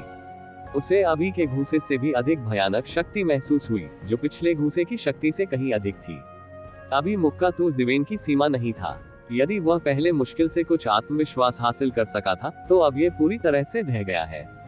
वह बिल्कुल भी प्रतिद्वंद्वी नहीं है, यहाँ तक कि अब उसका लड़ने का मन भी नहीं होता। टकराना, ये जीवेन ने प्रकाश के पवित्र स्वामी को एक मुक्के से घायल कर दिया और अराजकता में खून उगल दिया। ये जिवेन ने प्रकाश के पवित्र स्वामी को एक मूके से छेद दिया, जो अभी से भी अधिक भयानक था। एक मूके ने सब कुछ नष्ट कर दिया। सभी दृश्यमान रोशनियां ध्वस्त हो गईं और प्रकाश का देश नष्ट हो गया। एक मूके ने सब कुछ तहस नहस कर दिया और सब कुछ नष्ट कर दिया। इस मुट्ठी के सामने उज्जवल संत की सभी सुरक्षाएं बहुत नाजुक लगती हैं, या वे कोई भूमिका ही नहीं निभाते हैं। यह मुट्ठी सीमा को पार कर गई है, चौथे क्षेत्र के शिखर की सीमा को पार कर गई है और पांचवें क्षेत्र के अस्तित्व के असीम रूप से करीब है। ये जिवेन की मुट्ठी की शक्ति एक मुट्ठी से भी अधिक भयानक है। ये लगभग हर मिनट मजबूत होता जा रहा है। इससे भी अधिक भयानक बात तो यह है कि जब ये भूत श्रीमान की आंखों में पड़ता है तो उसके पूरे शरीर में कपकपी सी होने लगती है। यह मुट्ठी भयानक है। उसने आकाश और पृथ्वी को नष्ट करने की आत्मा निकाली। एक साधारण नजर के बाद उसे लगभग महसूस हुआ कि आत्मा बहुत दबाव में थी। ये जिवेन की मुट्ठी में मौजूद सड़क द्वारा दबाए गए स्व सड़क द्वारा लाया गया महान दबाव है। इसका मतलब है कि ये जिवेन ने जबरन अपना ताव उसके दिमाग में डाला। जब वह साधना के इस बिंदु पर पहुंच गया तो अन्य लोगों के ताव को देखना और जो कुछ वह प्राप्त कर सकता है उसे आत्मसात करना वास्तव में एक अच्छी बात है। हालांकि अगर कोई जबरन अपना ताव इसमें डाल दे तो बड़ी समस्या हो जाएगी। प्रत्येक अत्यंत शक्तिशाली व्यक्ति जो रास्ता अपनाता है वह बिल्कुल अलग होता है। जितना अधिक वह पीछे जाता है वह उतना ही अधिक भिन्न होता है और हर कोई दृढ़ता से मानता है कि उसका ताव सबसे मजबूत है। इससे भी अधिक वह इस तरह की असभ्य टॉपिंग को स्वीकार नहीं कर सकता। उन्होंने तुरंत अपना मार्ग लगभग अव्यवस्थित कर लिया, लेकिन उन्होंने तुरंत धर्मग्रंथों का पाठ किया और अपने शरीर में विद्रोह के मार्ग को स्थिर कर लिया। साथ ही उसने तुरंत यह विचार मन से निकाल दिया कि वह अभी ऐसा करना चाहता है। मैं मजाक कर रहा हूँ। अभी अभी इस मूके ने उसे अपनी ताकत का एहसास कराया है। इस समय वह केवल भागना चाहता था। युद्ध की प्रभावशीलता वह नहीं है जिसमें वह सर्वश्रेष्ठ है। दूसरे शब्दों में, भले ही वह लड़ने में अच्छा हो, ऐसा लगता है कि इस क्षेत्र में ये जिवेन बिल्कुल ऐसे ही है। लोगों पर गुस्सा करना पड़ता है और सामान फेंकना पड़ता है। ये जिवेन ने उसके शरीर पर मुक्का मारा। उज्जवल संत ने अपना रक्तसार बाहर निकाल दिया और एक मूके से उसके शरीर में घनी दरारें दिखाई देने लगी, जो लगभग अगले ही सेकंड में पूरी तरह से फट जाएंगी। कितना संभव है? जब उज्जवल संत ने ये जिवेन का सामना किया तो वह दहाड़ने लगा। उसके पास वापस लड़ने की लगभग कोई शक्ति नहीं थी। सबसे भयानक बात यह थी कि उसे स्पष्ट रूप से महसूस हुआ कि ये जिवेन की ताकत में अभी भी बेतहाशा सुधार हो रहा था, लेकिन उसे एक मुक्का बुरी तरह लगा। कैसे लड़े? मैं इस पर विश्वास नहीं करता। आप कब तक रुके रह सकते हैं? प्रकाश संत ने जबरन अपने स्वर्गीय मूल को जला दिया और जबरन चरम अवस्था में प्रवेश कर गया। वह केवल यह विश्वास कर सकता है कि ये जिवेन केवल अपना समर्थन करने की कोशिश कर रहा है। वह केवल गुप्त तरीकों का उपयोग करके अपनी ताकत में सुधार कर सकता है। वह एक सांस में अपनी ताकत को इतना कैसे सुधार सकता है? सीधे चौथे क्षेत्र के शिखर पर पहुंच सकता है, और यहाँ तक कि चौथे क्षेत्र के सामान्य शिखर की शक्ति से कहीं अधिक पांचवें क्षेत्र की शक्ति के असीम करीब हो सकता है। इसने अवश्य ही किसी गुप्त विधि का प्रयोग किया होगा। ये सामान्य शक्ति वृद्धि नहीं हो सकती। अब वह जो चुन सकता है वह अतीत से जुड़ा रहना है। जब तू जिवेन के गुप्त धर्म का समय बीत जाता है तब भी उसके पास जीवन शक्ति होती है और यहाँ तक कि पलटने का मौका भी होता है। उनका दृढ़ विश्वास है कि गुप्त धर्म जितना अधिक शक्तिशाली होगा वह उतने ही अधिक समय तक उस पर टिके रहेंगे और परिणाम भी उतने ही बड़े होंगे। गर्जन। उसने गर्जना की और राज्यदंड अपने हाथ में पकड़ लिया। निर्दयता से विभाजित किया गया, कांपती हुई ध्वनि का विस्फोट किया गया। प्रकाश की अनंत शक्ति एक पल में फूट पड़ी और एक सुनहरा 12 पंखों वाला भगवान प्रकट हुआ। ये जिवेन को मार डाला। यह एक बहुत ही शक्तिशाली सर्वोच्च झटका है, यहाँ तक कि प्रकाश के पवित्र भगवान द्वारा पहले दिखाए गए सबसे मजबूत युद्ध प्रभावशीलता को भी पार कर गया है। उसने अपने दिव्य मूल को जला दिया, इसलिए उसने अपनी युद्ध शक्ति को अपनी सीमा से भी आगे बढ़ा दिया। यदि वह वापस लड़ना चाहता है तो उसे कम से कम समय में देरी करनी चाहिए, जब तक कि ये जिवेन के गुप्त कानून का समय बीत न जाए।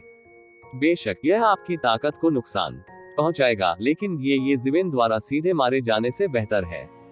सुनहरे 12 पंखों वाले देवताओं का सामना करते हुए ये जिवेन बिल्कुल भी नहीं घबराए। यदि वास्तव में उसे गुप्त विधि से आग्रह किया गया होता तो वह इतना उदासीन नहीं हो सकता था, लेकिन अब वह नहीं है। वह स्वाभाविक रूप से निडर है। ये जिवेन मार्शल आर्ट की अंतहीन सांस छोड़ती है और सीधे अकल्पनीय शक्ति और अराजकता का अनुभव करती है। फिर एक मुट्ठी और 6 पुनर्जन्म वाली मुट्ठी उठी और निस्संदेह उन्होंने इस शक्तिशाली 12 पंखों वाले भगवान पर प्रहार किया। टकराना। पूरे 12 पंखों वाला भगवान केवल कराह उठा और फिर ये जीवेन की मुट्ठी से कुचल दिया गया। प्रकाश का अंतहीन नियम फूट पड़ा और अमर प्रकाश की लाखों करोड़ों लड़ियों और हजारों रुइकाई में बदल गया। तब उज्जवल संत बार बार पीछे हटते थे और सीधे हिल जाते थे। उसके शरीर पर और भी दरारें थी। हालांकि उसने स्वर्गीय मास्टर की उत्पत्ति को जला दिया, फिर भी उसकी पुनर्प्राप्ति गति ये जीवेन के बराबर नहीं हो सकी। फिर भी तेजस्वी संत ने फिर भी हार मानने से इनकार कर दिया। वह अपने जीवन में बहुत ताकतवर थे और उन्होंने अनगिनत ताकतवर लोगों को देखा था। हालांकि अब वह चंद्रमा शहर के स्वामी के वश में था, लेकिन उसके पास जीवित रहने की दृढ़ इच्छा शक्ति थी और उसने इतनी आसानी से हार मानने से इनकार कर दिया। वो जून तुम्हें 5 चालों में ले जाऊंगा। प्रकाश संत की लंबी गर्जना के साथ उनका पूरा शरीर, मन और युवान भगवान उदात्त हो गया और अनंत प्रकाश से छलक गया। मुझे 5 चालों में ले चलो। हुनकार, अब तुम केवल 5 चालों तक ही सीमित रह सकते हो।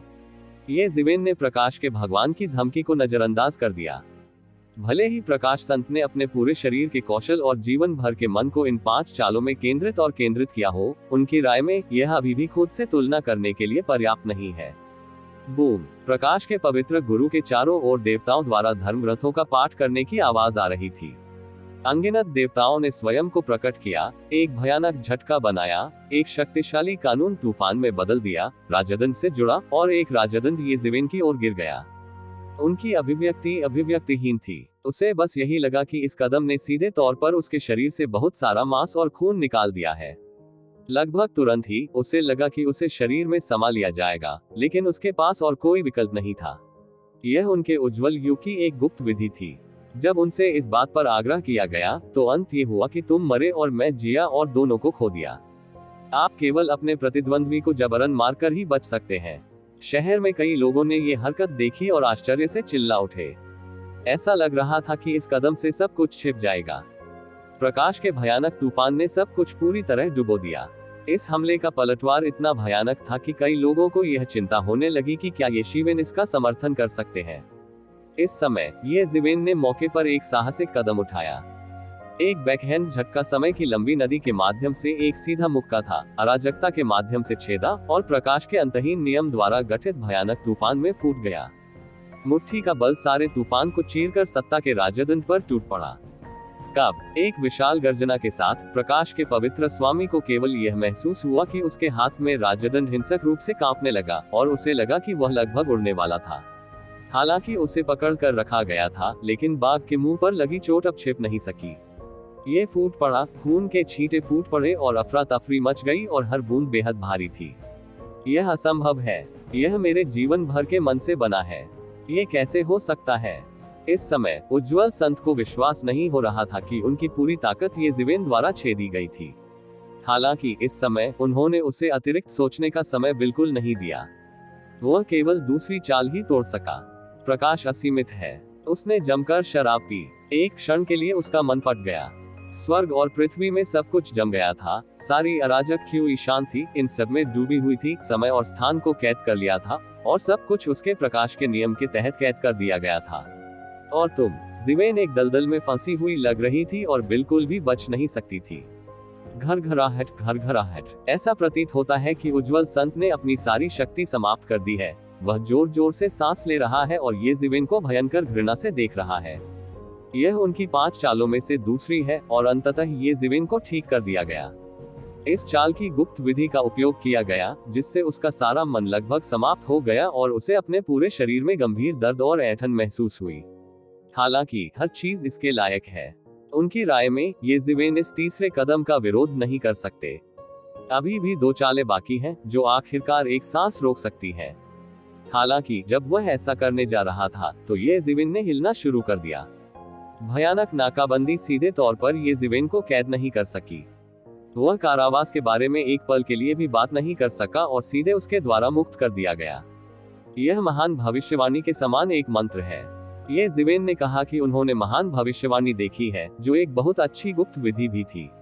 अब ऐसा प्रतीत होता है कि विरासत का अधिकांश भाग इसी उज्जवल युग से आया है, परंतु अब वह मूल नहीं है। ये कदम उसके लिए बहुत कम उपयोगी है। स्वर्ग और पृथ्वी उसके शरीर को कैद नहीं कर सकते, प्रकाश के पवित्र स्वामी की तो बात ही छोड़ दे। यदि प्रकाश युग एक क्षण के लिए भी स्वयं को रोके रखना चाहे तो भी यह असंभव है। 5 चालें। ऐसा लगता है कि आपके पास भागने का मौका नहीं है। एक बार जब वह मुसीबत से बाहर निकल गया तो ये जीवेन तुरंत सीधे चले गए और प्रकाश के पवित्र स्वामी को एक पल में मार डाला। हालांकि ये जीवेन उससे डरता नहीं था, लेकिन उसका उसे निम्नलिखित चालों का उपयोग जारी रखने का अवसर देने का इरादा नहीं था। त्वरित निर्णय लें ताकि रात में लंबे सपने न देखें। बूम। ये जीवेन एक इंसान टायरानोसोरस रेक्स की तरह था। उसने प्रकाश के पवित्र स्वामी द्वारा व्यवस्थित सीमा और सरणी को एक पल में तोड़ दिया और फिर से उसके पास पहुंच गया। प्रकाश के पवित्र भगवान भी राजदन के साथ प्रतिस्पर्धा करना चाहते थे, लेकिन ये जीवेन की गति बहुत तेज थी। उसने बस अपने हाथों को शून्य की ओर बढ़ाया और उसे अपने ऊपर अनंत शक्ति का प्रभाव महसूस हुआ। छुरा भोंकना। कठोर आवाज के साथ प्रकाश के पवित्र स्वामी को मौके पर ही आधा फाड़ दिया गया और यहाँ तक कि युवान भगवान को भी फाड़ दिया गया और नष्ट कर दिया गया। वह एक ही पल में मारा गया और उसके पास वापस लड़ने की ताकत नहीं थी। एक पुस्तक की अनुशंसा करें, शुद्ध यांग के 10 चरण। आप जो चाहे उसे देख सकते हैं। गुआंगमिंग संत की अभिव्यक्ति एक बार में स्थिर हो गई। उन्हें उम्मीद नहीं थी कि अंतिम परिणाम ऐसा होगा। उनका सबसे अच्छा झटका ये जीवेन के सामने बिल्कुल कमजोर था। उन्होंने समय में देरी करने के लिए जिन 5 चालों का उपयोग करने की योजना बनाई थी, उनमें खेलने का कोई मौका नहीं था। उन्होंने केवल दूसरी चाल खेली। मूल रूप से ये जीवेन को मारने के लिए इस्तेमाल की गई तीसरी चाल में खेलने का कोई मौका नहीं था। ऐसा नहीं है कि वह पर्याप्त मेहनत नहीं करता है, लेकिन ये कि ये जीवेन बहुत मजबूत है। भले ही उसने अपना सर्वश्रेष्ठ प्रदर्शन किया हो, फिर भी वह इस समय ये जीवेन के सामने कमजोर है।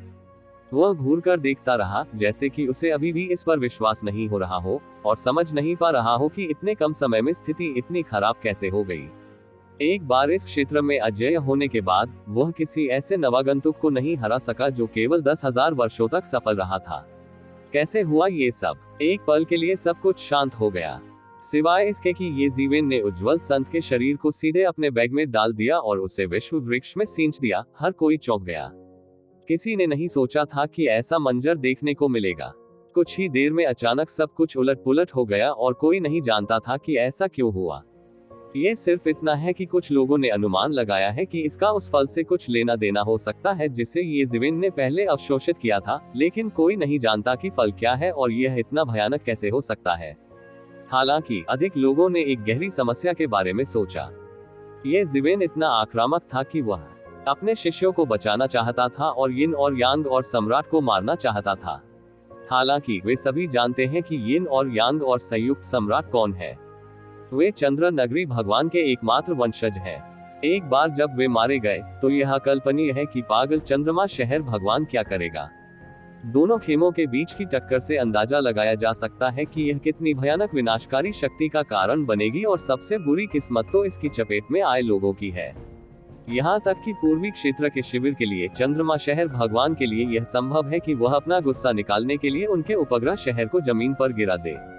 भले ही वे सभी मारे गए हों, मुझे डर है कि कोई भी वास्तव में चंद्रमा शहर के मालिक को दंडित नहीं करेगा। एक दूसरे का महत्व समान स्तर पर नहीं है।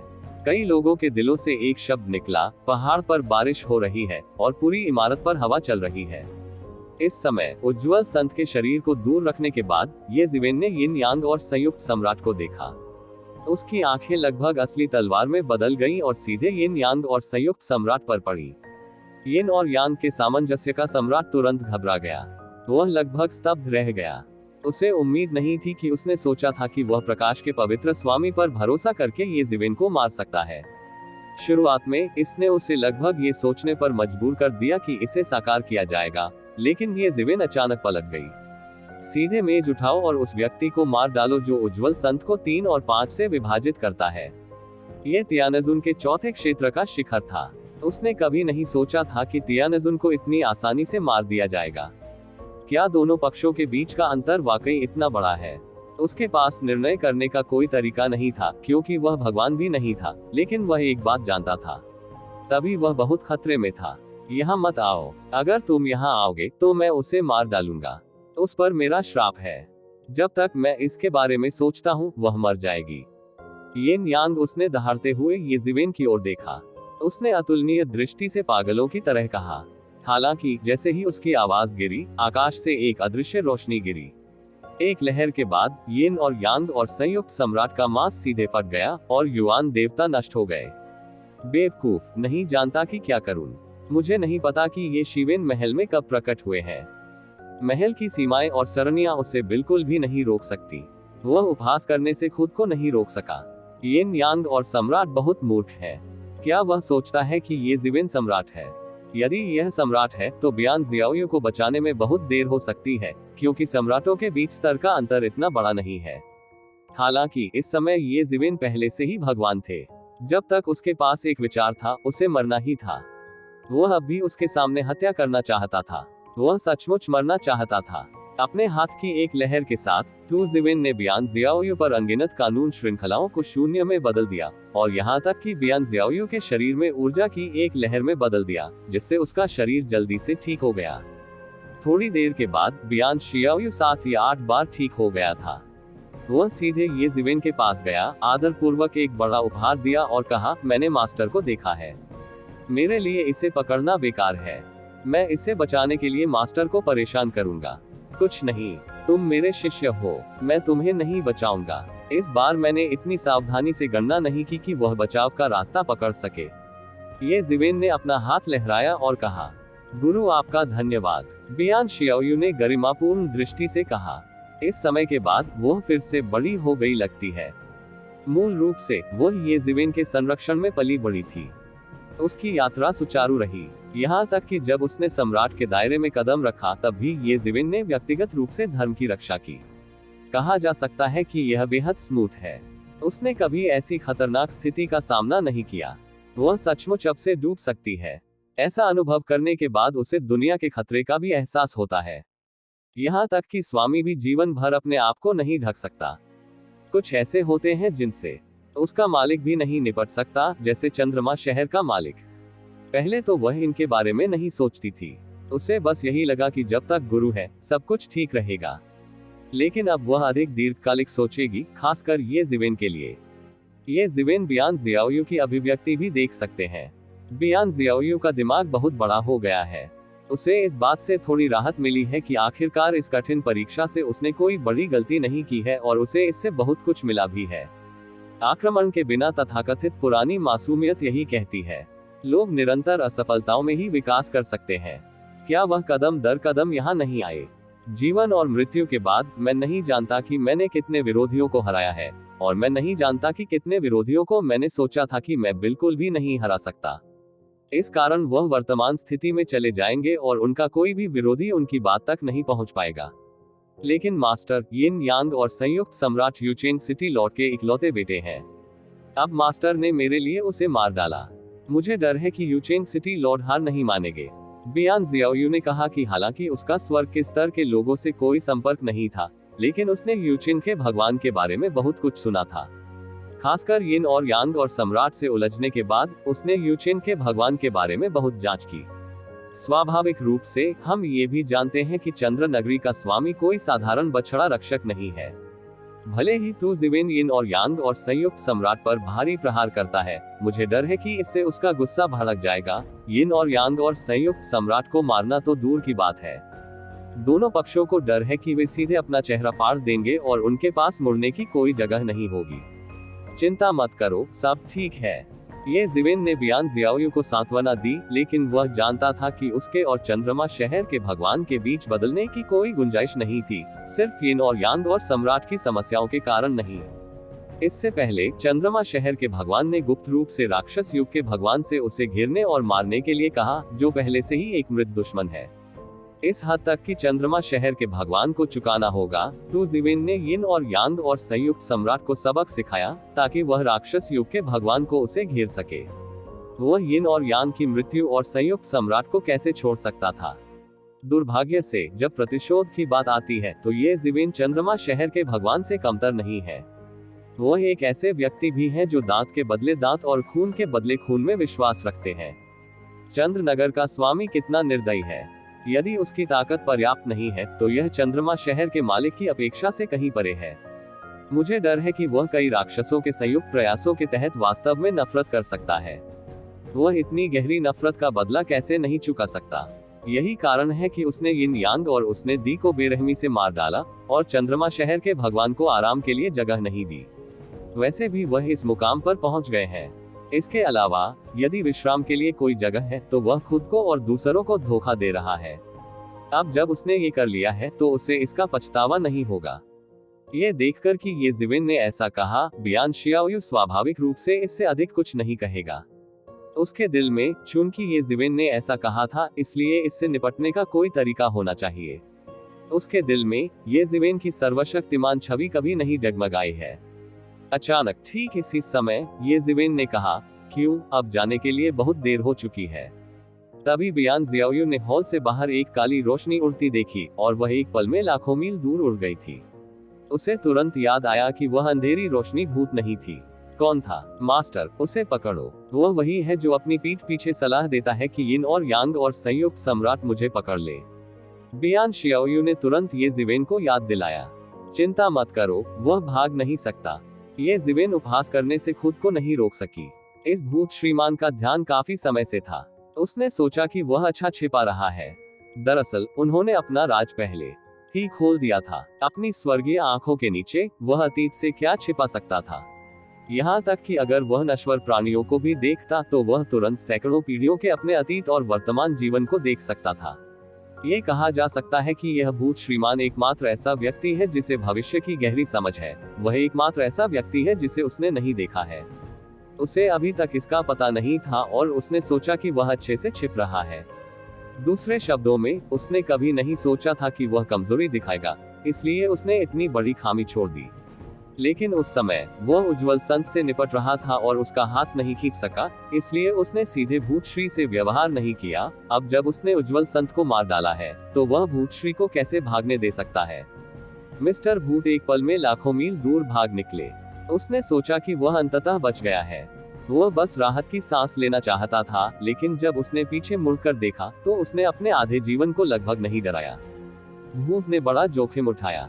मुझे नहीं पता था कि ये जिविन ने वास्तव में कब सीधे अनुसरण किया था। पिछली कई लड़ाइयों के बाद ये जिविन ने प्रकाश के पवित्र स्वामी को आसानी से मार डाला, जिससे उसे अपने और ये जिविन के बीच की खाई का एहसास हुआ। अब उसने सीधे उसका पीछा किया। वह कैसे आश्चर्यचकित न हो। ये जिविन ने सीधे उसे पकड़ लिया और फिर उसे रौंद दिया। यह एक चींटी को रौंदने जैसा था, उसे रौंद कर मार डालने की कोशिश करना। वो जून, तुम लोगों को बहुत धोखा देते हो। अंततः श्री जियुए इसमें मदद नहीं कर सके। वह खुद को ये जिविन द्वारा कुचल कर मरते हुए नहीं देख सका।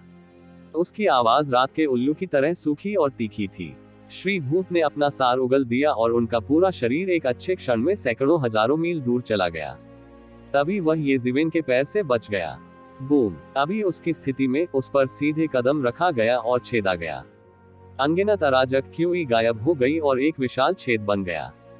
चारों ओर अनगिनत अराजक क्यूई ने छेद भर दिया।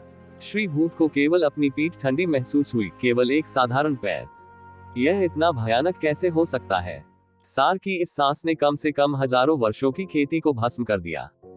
हालांकि उनके लंबे साधना समय के संदर्भ में हजारों साल उनकी उंगलियों का एक झटका मात्र था। यह कोई बड़ा कदम उठाने के लिए नहीं था, बल्कि इस तरह के आकस्मिक झटके से बचने के लिए था। ऐसे में उसकी कितने सालों की खेती बर्बाद हो सकती है। लोगों को धोखा देने में क्या बुराई है? क्या आप ऐसी बात कहने के योग्य हैं? मैं देखना चाहता हूं कि आप क्या हैं। आपने यिन यांग को प्रोत्साहित करने का साहस किया और उसने आपकी पीठ पीछे मेरे शिष्यों का अपहरण कर लिया। ये जिवेन ने व्यंग्य के साथ कहा। अनजाने में ये जिवेन भूत पर चढ़ गया है श्रीमान, वह बहुत तेज है। हालांकि भूत श्री धीमा नहीं है, फिर भी वह ये जिवेन के सामने से बच नहीं सकता है। इस क्षेत्र में वह अजेय रहा है, अभूतपूर्व और भविष्य के भयानक दायरे तक पहुंच गया है। भूत सज्जन की आंखों में वास्तव में उसकी खेती और पहचान के साथ कुछ हद तक भयभीत नजर आ रही थी।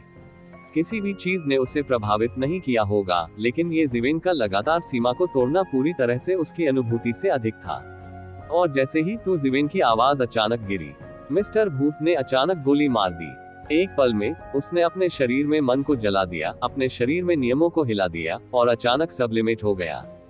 करोड़ों परी रोशनियां और हजारों शुभ रंग फूट पड़ते हैं।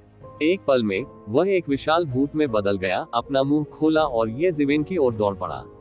ऐसा लगता है कि यह भूत पूरी दुनिया को निगलने में सक्षम है। वास्तव में यह एक छोटी सी दुनिया को निगल सकता है और एक भूतिया देश में बदल सकता है। उसने देखा था कि ये जीवन ने पहले कितनी आसानी से प्रकाश संत को हरा दिया था, और स्वाभाविक रूप से समझ गया था कि ये जीवन कितना भयानक था।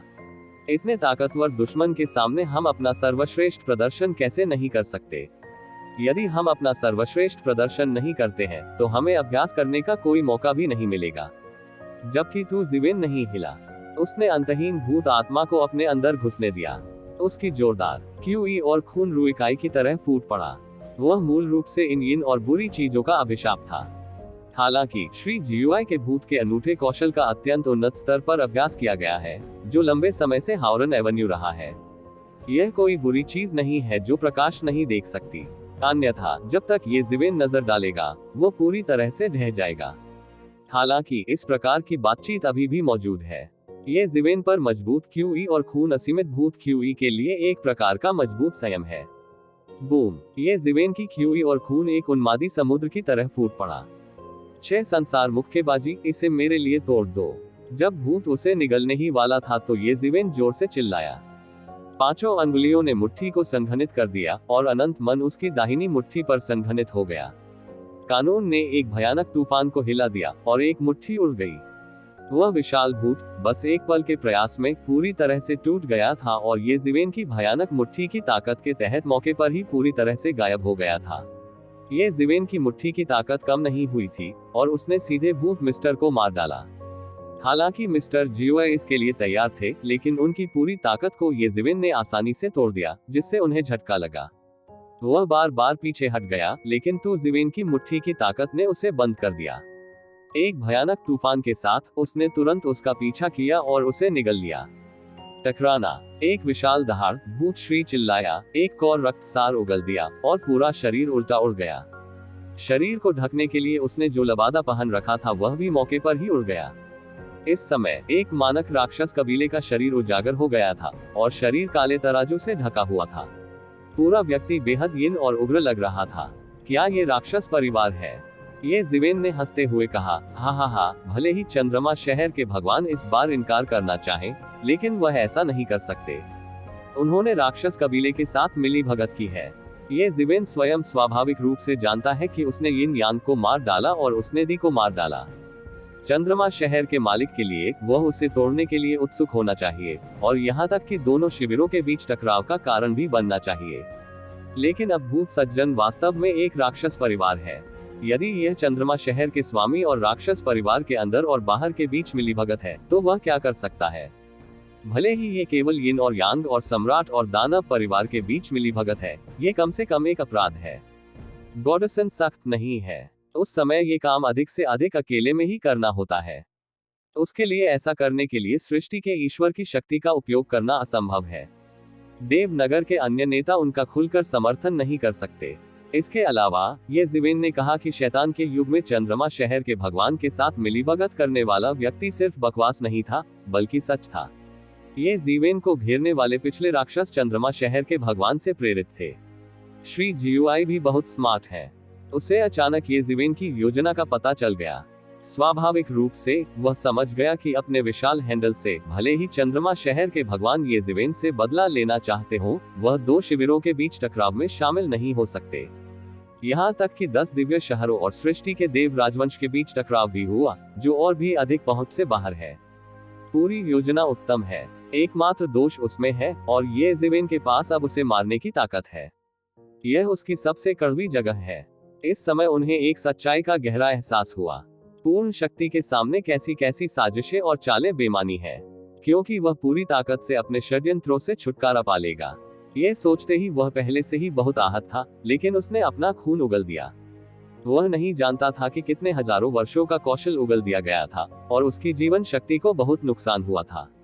ये सोचकर वह लगभग अस्थिर हो जाता है। कार्यदिवसों में उसे अपनी योजना पर सबसे अधिक गर्व होता है। वह अनगिनत पीढ़ियों के नायकों के साथ खेल सकता है। हालांकि अब उसे ये जीवन ने पूरी ताकत से तोड़ दिया है। मैं तुमसे लड़ूंगा, अगर मैं मर भी जाऊं तो भी। तुम्हारा विचार सच नहीं हो सकता। श्री भूत ने सीधे रक्तसार का एक कौर बाहर निकाल दिया, जो एक विशाल भूत छाया में बदल गया। विशाल भूत का साया अभी अभी प्रकट हुआ। उसे बस यह महसूस हुआ कि पूरी अराजकता बेहद ठंडी थी और अंतहीन अराजक गैस फिर से नहीं बढ़ सकती थी। भूत प्रेत के साए के सामने वह पूरी तरह जम गया। यह इतना भयानक आघात था कि उसके प्राण जलकर राख हो गए। लगभग तुरंत ही जिवेन को भूत के दमनकारी खतरे का एहसास हुआ। ये वास्तव में दुर्लभ है कि दानवताओं के युग में भूतों की खेती होती है, लेकिन ये बेकार है। क्या आपको लगता है कि आपके पास अभी भी मेरे सामने भागने की गुंजाइश है? ये जिवेन जोर से हंस पड़ी। ये जिवेन के सिर के ऊपर 3000 वुदाओ युगों ने सीधे तौर पर एक महान आकृति का निर्माण किया। आकृति में अंतहीन वुदाओ था, जो भूत के समान आकार का था, लेकिन इसकी गति उससे कहीं अधिक थी। वह सीधे भूत द्वारा लाए गए उत्पीड़न की महान भावना से दूर हो गया और फिर सीधे उसे मारने के लिए दौड़ पड़ा। भयानक क्यूई और खून के साथ वह उसके सामने भूत के पास पहुंचा, बस एक साधारण मुक्का मारा। यह साधारण मुट्ठी मुट्ठी जैसी दिखती है, लेकिन इसमें अनगिनत रास्ते हैं। इस मुट्ठी में अनगिनत बदलाव छुपे हुए हैं, जो बेहद भयानक है। टकराना। भूत अत्यंत शक्तिशाली था। एक हिंसक दहाड़ के साथ सदमे की लहर उसके चारों ओर फैल गई और फिर मार्शल आर्ट के युग के ये जिवेन के अवतार के खिलाफ निकल पड़ी। हालांकि इससे कोई फर्क नहीं पड़ता कि वह कैसे जला और उसने स्वर्ग की शक्ति का कैसे उपयोग किया, वह अभी भी ये जिवेन के सामने असुरक्षित था। यहाँ तक कि मार्शल आर्ट युग की ये जिवेन की साधारण मुट्ठी भी बिल्कुल भी टिक नहीं पाए और सीधे ढह गई। पूफ। श्री जियुआई ने पुराने खून का एक और कौर बाहर निकाला और उन्हें भारी झटका लगा। उसकी आंखों में एक बेहद हैरान कर देने वाली झलक उभर आई। यह असंभव है। आप अकेले इतनी सारी मार्शल आर्ट कैसे विकसित कर सकते हैं? यह असंभव है। उसने ये जिवेन की मुट्ठी में समाये 3000 मार्शल आर्ट को महसूस किया। उसे बस यही लगा कि यह असंभव है। यदि कोई व्यक्ति एक प्रकार के रास्ते का चरम तक अभ्यास कर सकता है, तो वह चरमताओं का एक मजबूत व्यक्ति बन सकता है। यहाँ तक कि स्वर्गीय गुरु भी शायद ही कभी अन्य क्षेत्रों में शामिल होते थे, क्योंकि बहुत दूर तक जाना बेहतर था। उनके पास अन्य मार्गों को समझने का अनुभव नहीं था, जिससे उनकी प्रगति धीमी हो जाती। ये बिल्कुल भी लागत प्रभावी नहीं है, लेकिन ये जिवेन अलग है। इस संबंध में उन पर कोई रोक नहीं है। हालांकि 3000 प्रकार की मार्शल आर्ट मजबूत और कमजोर हैं, लेकिन सभी आमतौर पर मजबूत नहीं हैं। लेकिन वह एक ही समय में अभ्यास करते हैं और कभी हार नहीं मानते। इसीलिए उसके लिए खेती करना बहुत कठिन है। वह नहीं जानता कि वह आम लोगों की तुलना में कितने अधिक संसाधनों का उपभोग करेगा। हालांकि उनकी ताकत सभी के लिए स्पष्ट है। उसी दायरे में वह अपने प्रतिद्वंद्वी से बिल्कुल भी नहीं मिल सकता। उनकी ताओवादी नींव अतुलनीय रूप से स्थिर और ठोस है। उन्होंने बिना कोई क्रम छोड़े 10,000 वर्षों में लगातार सफलताएं हासिल की हैं। फायदे और नुकसान है। ये बात श्री भूत की समझ से परे है। उसका दिमाग लगभग भ्रमित हो गया है। यहाँ तक कि श्री जियुआई की धारणा में ये जिवेन की 3000 मार्शल आर्ट में से कई को तियानजुन मार्शल आर्ट के स्तर तक उठाया गया है, और यहाँ तक कि कई समझ के स्तर तक पहुँच गए हैं, जिसे वह बिल्कुल भी नहीं समझ सकते हैं। बयूरो की स्थापना से पहले वह ये जिवेन से भी मिले। यद्यपि वे अलग अलग युग हैं, फिर भी राक्षस युग के सूचना नेटवर्क के आधार पर ये जिवेन के बारे में कुछ बुनियादी जानकारी सीखना संभव है। वह जितना अधिक जानता है, वह उतना ही अधिक शक्तिशाली महसूस करता है। हालांकि उनकी राय में ये जिवेन तलवार की गलत धार हो सकते हैं, अन्यथा उनकी उपलब्धियां इतनी तेजी से नहीं बढ़ सकती। हालांकि वास्तविक लड़ाई के बाद उन्होंने पाया कि ये जिवेन तलवार के गलत पक्ष पर बिल्कुल भी नहीं चले थे। उनकी ठोस नींव को प्राचीन काल से देखना कठिन कहा जा सकता है। कम से कम उन्होंने तो ऐसा कोई नहीं देखा जिसकी तुलना इससे की जा सके। लेकिन इस वजह से वह समझ नहीं पा रहा था कि ये जिवेन की खेती में तेजी से सुधार क्यों हो सकता है, जबकि उसके पास मजबूत नींव थी और वह अच्छी सड़क पर चलता था। ये बिल्कुल भी वैज्ञानिक नहीं है। जरूर इसमें कोई रहस्य होगा। प्रत्येक भगवान का अपना रहस्य होता है, लेकिन उसने इसे ये जिवेन और जुआनकी की सीमा तक ये जिवेन की सीमा तक कभी नहीं देखा है। हालांकि इस समय जाहिर तौर पर उनके पास उन चीजों को फिर से तलाशने का कोई मौका नहीं था, क्योंकि ये जिवेन के हमले की अगली लहर आ गई थी। ये जिवेन द्वारा उसका भूत तोड़ने के बाद उसके पास पलटवार करने की कोई शक्ति नहीं थी, और यहाँ तक कि वह खुद भी बुरी तरह घायल हो गया था। वह केवल जिवेन के शरीर को एक पल में उसके सामने खुद को मारते हुए देख सकता था। केवल एक हाथ से उसने 6 ताकतें विकसित की और उन्हें ध्वस्त कर दिया। अराजकता बिखर गई और पूरी अराजकता में खून बह गया। मिस्टर घोस्ट ने विरोध करने की पूरी कोशिश की, लेकिन ये जिवेन का प्रतिद्वंद्वी कैसा था? ये शिवेन के दाहिने हाथ से विकसित 6 संसार की शक्ति से उसे थप्पड़ मारा गया और वह उड़ गया और मौके पर ही टुकड़े टुकड़े हो गया। अभी की तुलना में ये जीवेन फिर से मजबूत है। हालांकि देश में प्रवेश करने की गति की तुलना शुरुआत में नहीं की जा सकती है, लेकिन इसमें कोई संदेह नहीं है कि यह अभी भी खुद ये जीवेन के लिए एक बाघ की तरह है। श्री भूत ने अपना सर्वश्रेष्ठ प्रयास किया। अपनी शक्ति से पुनः मांस पर कब्जा करना चाहते हैं और दूर भाग जाना चाहते हैं, लेकिन ये जीवेन का बायां हाथ एक बड़ी सील में बदल गया और ढक्कन नीचे गिर गया और उसे वहीं सील कर दिया गया। यहाँ तक कि जब वह अपने चरम पर था, तब भी वह आज तो जीवेन से बहुत दूर था। बुरी तरह प्रभावित होना तो दूर की बात है, इसकी तुलना ही नहीं की जा सकती। भले ही उसके पास जरा भी पलटवार न हो, उसे सील कर दिया गया। मिस्टर भूत को सील करने के बाद ये जीवेन ने तुरंत उसे आंतरिक दुनिया में शामिल कर लिया।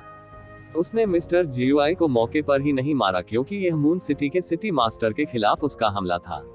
यद्यपि सृष्टि के देवता में कई लोगों का प्राचीन युग से संबंध था, उज्जवल संत की तरह उन्हें चंद्रमा शहर के नगर स्वामी द्वारा स्वीकार किया गया था। यदि तुम इसे गुलाम समझोगे तो तुम अपने ही रहोगे। हालांकि श्री जीयूआई दानव युग का पूर्ण स्वामी है, और दानव युग का एक स्वामी अप्रत्याशित रूप से यिन यांग और वहदी के आसपास प्रकट हुआ और अंत में ये जीवेन के प्रशिक्षु बियान जियाओयू को पकड़ लिया। भले ही वह वास्तव में इसे नहीं जानता था, फिर भी उसे डर था कि वह इसे छुपा नहीं पाएगा। इससे ये संभावना समाप्त हो गई कि चंद्रमा शहर के भगवान ने उससे निपटने के लिए पूरे भगवान राजवंश की शक्ति का इस्तेमाल किया और ये जीवेन का दबाव बहुत कम होगा। ये जीवेन ने अपनी मुट्ठियां भींच ली। अंतिम विश्लेषण में उसकी ताकत पर्याप्त मजबूत नहीं है। यदि उसकी ताकत यूचिन के भगवान के बराबर हो सकती है, तो उसे और किस बात का डर है। अभी ताकत अपर्याप्त है, तभी इतना सावधान रहना होगा। पर तब भी सृष्टि के देवता की शक्ति की भागीदारी के बिना भी केवल चंद्रमा शहर के नगर स्वामी की शक्ति ही काफी भयानक है, इसलिए उसे सावधान रहना चाहिए। घटनाओं की इस श्रृंखला के बाद ये जीवेन ने 4 स्वर्गीय जूनों पर भी ध्यान दिया। 10 दिव्य शहरों के नगर नेताओं में एक निश्चित समझ है। मुझे डर है कि वे पहले ही तियानगुआन डकैती के प्रभाव से छुटकारा पा चुके हैं और अपनी खेती को अकल्पनीय स्तर तक बढ़ा चुके हैं। बस डोंगटियानजुन के आसपास श्री हुआन के पास 7वें दायरे की आतंकवादी ताकत से कम नहीं है, इसलिए खुद डोंगटियानजुन की ताकत की कल्पना करना मुश्किल नहीं है। कम से कम ये 7वें दायरे के ऊपर एक मजबूत अस्तित्व भी है। तियानजुन शहर के अन्य स्वामी पूर्वी तियानजुन के बराबर हो सकते हैं और उनकी ताकत उनसे कमतर नहीं होगी। ये संपूर्ण देव राजवंश की सबसे अत्याधुनिक ताकत है। उनके बिना वुदाओ युग अन्य युगों के साथ प्रतिस्पर्धा नहीं कर सकता। इसलिए आपको चंद्र शहर के स्वामी के साथ व्यवहार करने में सावधान रहना चाहिए। 1 कदम 10 कदम के बराबर गिना जाता है। ये जीवेन पीछे नहीं हटेगा, लेकिन वह लापरवाह नहीं होगा। जितनी जल्दी हो सके गेंद जिनजुक्यूई को पिघलाएं। उस समय भले ही यूचेन का शहर भगवान उसे मारना चाहे, लेकिन यह इतना आसान नहीं होगा और उसका शरीर अभूतपूर्व स्तर तक मजबूत होगा। ये उसकी पूंजी है, कदम दर कदम परम पद की ओर। मिस्टर घोस्ट को सील करने के बाद ये जीवेन जल्दी से सैटेलाइट शहर में लौट आए। इस समय लोगों को नतीजे देखने की जरूरत नहीं है, वे ये जीवेन की वापसी को देखकर ही अंदाजा लगा सकते हैं। बहुत से लोगों को इस बात पर संदेह नहीं था कि श्री भूत बच भी सकते हैं। ये जीवेन के साहस और अजेयता की पिछली छवि ने उन्हें बहुत गहराई से प्रभावित किया। मास्टर, क्या उस आदमी ने पकड़ लिया? बियान शियाओयू जल्दी से आगे बढ़ा और चिंता के साथ पूछा। ये लियाओ शैतानी युग का शैतान है। इस समय उसे मेरे द्वारा सील कर दिया गया है। जब ये जीवेन को पता चला कि वह शैतान के युग में शैतान था, तो वह पहले ही 7788 को समझ चुका था। इसके अलावा, जैसा कि बियान जियाओयू ने पहले कहा था, यिन यांग और सम्राट को भी श्री भूत द्वारा प्रोत्साहित किया गया था। वह कैसे नहीं समझ सकता? मुझे डर है कि यह राक्षस युग द्वारा भेजा गया एक जासूस है और उसने यिन और यांग और सम्राट को ऐसा करने के लिए प्रोत्साहित करने का कारण दोनों शिविरों के बीच भयंकर लड़ाई भड़काना है। अगर ये जीवेन के चरित्र वाले बियान शियाओयू को कुछ होता है, तो वह कैसे हार मान सकता है? इसमें कोई संदेह नहीं है कि यिन और यांग और संयुक्त सम्राट मर जाएंगे और चंद्रमा शहर के भगवान अपने बेटे की रक्षा करने के लिए उत्सुक हैं। एक बार जब वह यिन और यांग और संयुक्त सम्राट को मरते देखेगा, तो वह पागल हो जाएगा। उस समय चंद्र शहर और पूर्वी क्षेत्र के 2 शिविरों के बीच टकराव अपरिहार्य है, और यहाँ तक कि सृजन के देवता और 10 भगवान शहरों के बीच पूर्ण अलगाव और टकराव भी हो सकता है। यह असंभव नहीं है। ये सोचकर ये जिवेन यह महसूस करने से खुद को नहीं रोक सके कि मिस्टर घोस्ट का ब्यूरो बहुत बड़ा है। एक बार जब वह सफल हो गया तो परिणाम अकल्पनीय होंगे। दुर्भाग्य से उसने कभी नहीं सोचा था कि इस ब्यूरो में एकमात्र दोष के रूप में उसे ये जिवेन ने पकड़ लिया था और सील भी कर दिया था। स्थिति ये जिवेन के अनुकूल हो गई और यूचेन के मास्टर पर उसका अभी भी बहुत बड़ा नियंत्रण था। राक्षस युग, ये फिर से राक्षस युग क्यों है? बियान शियाओयू ने थोड़ा सा भौहें सिकोड़ी। वह नहीं जानती थी कि सृष्टि के ईश्वर के उच्चतम स्तर पर स्वर्गीय प्रभुओं का एक निश्चित सीमा तक विरोध किया गया था और श्री जेयुआई की योजना इस विरोधी भावना को पूरी तरह से नष्ट करने की थी, इसलिए वह अनुमान नहीं लगा सकी। उसे बस यही लगता था कि हर जगह राक्षस युग है। ये जिवेन ने पहले भी कई समस्याएं हल की थी और एक अचानक सामने आ गई। बस फिर क्या था, उनकी मुलाकात राक्षस युग के कई राक्षसों से हुई। ये जिवेन मुस्कुराए। ये दुष्ट युग कई प्राचीन युगों में सबसे शक्तिशाली युगों में से एक होने के योग्य है। दुष्ट युग में अनेक दुष्ट स्वामियों द्वारा उसकी हत्या कर दी गई। हालांकि दुष्ट युग के लिए मुझे डर है कि यह उसकी जीवन शक्ति को चोट पहुंचाने के लिए पर्याप्त नहीं है। गेंग जिन युग को देखते हुए यहाँ तक कि उन्होंने जिन विशेषज्ञों को चंद्रमा शहर में भेजा था वे सभी गिने चुने थे। मुझे डर है कि वे 10 से अधिक स्वर्गीय स्वामी थे। शुरुआत में वे चाहे कितने भी प्रतिभाशाली क्यों न हो, अब वे अतीत बन गए हैं। उन्होंने स्वर्ग और पृथ्वी के महान विनाश में जीवित रहने के लिए संघर्ष किया और यहाँ तक कि राक्षस युग से लगभग टूट गए थे। फिर भी जीवित रहने के लिए राक्षस युग के नेतृत्व में चंद्रमा शहर पर कब्जा करने की लड़ाई में भाग लेने के लिए सेना भेजना अभी भी कर्तव्य है। चंद्रमा शहर पर इस हमले की मुख्य शक्ति शैतान के रास्ते का युग है। स्वर्ग और पृथ्वी के हालिया पतन में शैतान के रास्ते का युग भी एक बहुत मजबूत प्राचीन युग है। जब आप इसका सामना करते हैं तो आपको सावधान रहना चाहिए, लेकिन ज्यादा चिंता न करें। आप शैतान का रास्ता अपनाते हैं, हालांकि यह बिल्कुल उनके जैसा नहीं है। शैतान के रास्ते की उत्पत्ति के युग के रूप में ऐसे कई क्लासिक्स होने चाहिए जो आपके लिए बहुत उपयोगी हो, संसाधन आदि। जब आप शैतान के रास्ते के युग में विशेषज्ञों से लड़ते हैं तो शैतान के रास्ते को समझना भी आपके लिए बहुत अच्छा होता है। क्या आप समझते हैं? ये जिवेन ने धीरे से कहा। अच्छा ऐसा है। बियान जियाओयू इस समय ये जिवेन की महत्वाकांक्षा से गुप्त रूप से आश्चर्यचकित था। वह दानव युग को एक बड़ा खतरा मानती थी, जबकि ये जिवेन दानव युग को एक धार तेज करने वाली मशीन के रूप में मानती थी, खासकर अपने खुद की धार तेज करने वाली मशीन के रूप में। दोनों पक्ष अलग अलग ऊंचाई पर खड़े हैं और जो चीजें वे देखते हैं वे स्वाभाविक रूप से पूरी तरह से अलग हैं। काट लें और समझदारी सीखें। अगली बार जब आप इस स्थिति का सामना करें तो आपको सावधान रहना चाहिए। ये जिवेन ने पूछा। मैं समझता हूँ, बियान शियाओयू ने जल्दी से कहा। ये शिष्य ही है जो गुरु की चिंता करता है। ठीक है, इस बार तुम अच्छी तरह से अभ्यास करने के लिए वापस जाओ और जितनी जल्दी हो सके स्वर्ग की स्थिति में अभ्यास करने का प्रयास करो। तब तुम मेरी मदद कर सकते हो, ये जिवेन ने कहा। बियान शियाओयू हैरान रह गया। अप्रत्याशित रूप से तुम जिवेन को उससे बहुत आशा थी। यदि किसी जातीय समूह के शहर में भगवान विराजमान है तो वह पहले से ही एक अत्यंत मजबूत जातीय समूह है। लेकिन तू जिवेन को उम्मीद है कि वह बुद्ध को भी प्राप्त कर सकता है। कैसी उम्मीद है? उसके जैसे नवागंतुक के लिए जिसने अभी अभी सम्राट के दायरे में प्रवेश किया है। यह अज्ञात है कि वह कब सम्राट के चरम दायरे में खेती कर सकती है। स्वर्ग के दायरे की तो बात ही छोड़ दे, इसलिए वह इसे केवल एक प्रोत्साहन के रूप में ले सकती है। मैं समझता हूँ। ये जिवेन बियान जियाओयू को उपग्रह शहर में वापस ले आए जहाँ लकड़ी का सम्राट स्थित था। हालांकि उसने प्रकाश के पवित्र स्वामी को मार डाला। श्री जियुआई और यिन और यांग के सम्राट द्वारा बनाया गया तूफान आखिरकार घटित हुआ और फैल गया। ये खबर लगभग 9 पवित्र शहरों तक फैल गई, जो पूरे युग के युद्ध क्षेत्र का केंद्र है। एक पल के लिए 9 पवित्र शहर हिल गए, 9 पवित्र नगर हिल गए। अगर हम कहें कि ये जिवेन और चंद्रमा शहर के सिटी मास्टर के बीच मूल विरोधाभास सिर्फ सम्राट और सम्राट जैसे बेहद शक्तिशाली लोगों के बीच फैली एक अफवाह है। सामान्य लोग बिल्कुल नहीं जानते और जानने के योग्य नहीं है। लेकिन अब ये जिवेन द्वारा यिन और यांग और संयुक्त सम्राट की हत्या के साथ यह विरोधाभास अंततः नष्ट हो गया है और पूरी तरह से दुनिया के सामने उजागर हो गया है। सामान्य लोगों के लिए दोनों खेमों के बीच विरोधाभास और स्वर्गीय प्रभुओं के बीच कृतज्ञता और घृणा को केवल रात्रिभोज के बाद की बातचीत के रूप में माना जा सकता है। हालांकि यह अत्यंत शक्तिशाली लोगों के लिए एक बड़ा प्रभाव है। ये सर्वविदित है कि चंद्र नगरी का स्वामी अपने इकलौते पुत्र से प्रेम करता है और तू जिविन ने यिन और यांग को मार डाला और उसने सम्राट को मार डाला। मुझे डर है कि उसने वास्तव में चंद्रमा शहर के भगवान के उल्टे पैमाने को नाराज कर दिया है। अपने चरित्र के साथ उसे बदला लेने के लिए ये जिविन को मारना होगा। ऐसे में दोनों खेमों के बीच विरोधाभास अपरिहार्य दिख रहा है। हालांकि चांद शहर टूट गया था और चांद शहर के पहले विभाग की ताकत को बहुत नुकसान हुआ था, पतला ऊंट घोड़े से बड़ा होता है। यह अभी भी कहा जा सकता है कि यह सृष्टि के संपूर्ण देवता राजवंश में शीर्ष शक्तियों में से एक है। हालांकि इसे केवल अंत में ही लटकाया जा सकता है, फिर भी इसकी तुलना आम लोगों से नहीं की जा सकती।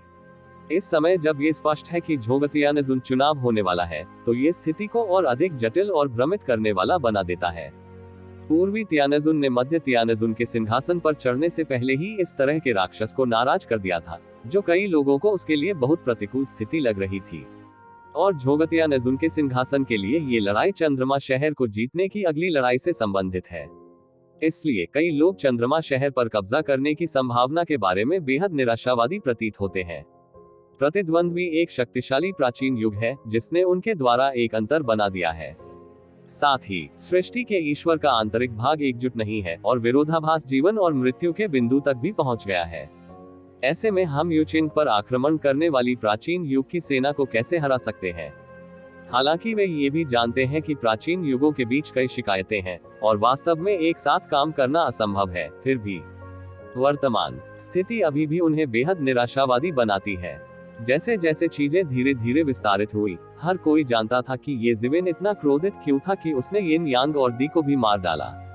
ऐसा इसलिए था क्योंकि यिन यांग और उसने सृष्टि के देवता ये जिविन के सबसे बड़े शिष्य युहुआंग का अपहरण कर लिया था। अप्रत्याशित रूप से वह अपने कुंग फू अभ्यास के लिए भट्टी तिपाई में चंद्रमा सम्राट का अभ्यास करना चाहता है। ऐसा व्यवहार साहसिक है। चंद्र सम्राट कोई साधारण स्त्री नहीं, बल्कि एक बलवान पुरुष है। हालांकि वह केवल एक सम्राट है, उसने अनगिनत प्राणियों को पीछे छोड़ दिया है। सम्राट ठीक है, और कई सम्राट भी ऐसा ही महसूस करते हैं और बहुत गुस्से में हैं, क्योंकि यिन यांग और संयुक्त सम्राट के पास बेहद मजबूत होने का कोई आत्मसम्मान नहीं है। भले ही उनकी चंद्र सम्राट के साथ कोई मित्रता न हो, लेकिन उन्हें खरगोश की मृत्यु और लोमड़ी के द्वैत की अनुभूति अनिवार्य रूप से होती है। इसलिए यद्यपि स्वर्गीय प्रभुओं के पास तू जिविन के व्यवहार के लिए अलग अलग प्रशंसा और आलोचना है, सम्राटों ने हमेशा ये जिविन के व्यवहार की प्रशंसा की है, लेकिन वे वास्तव में चिल्लाने की हिम्मत नहीं करते क्योंकि यूचेन के स्वामी अभी भी वहां है।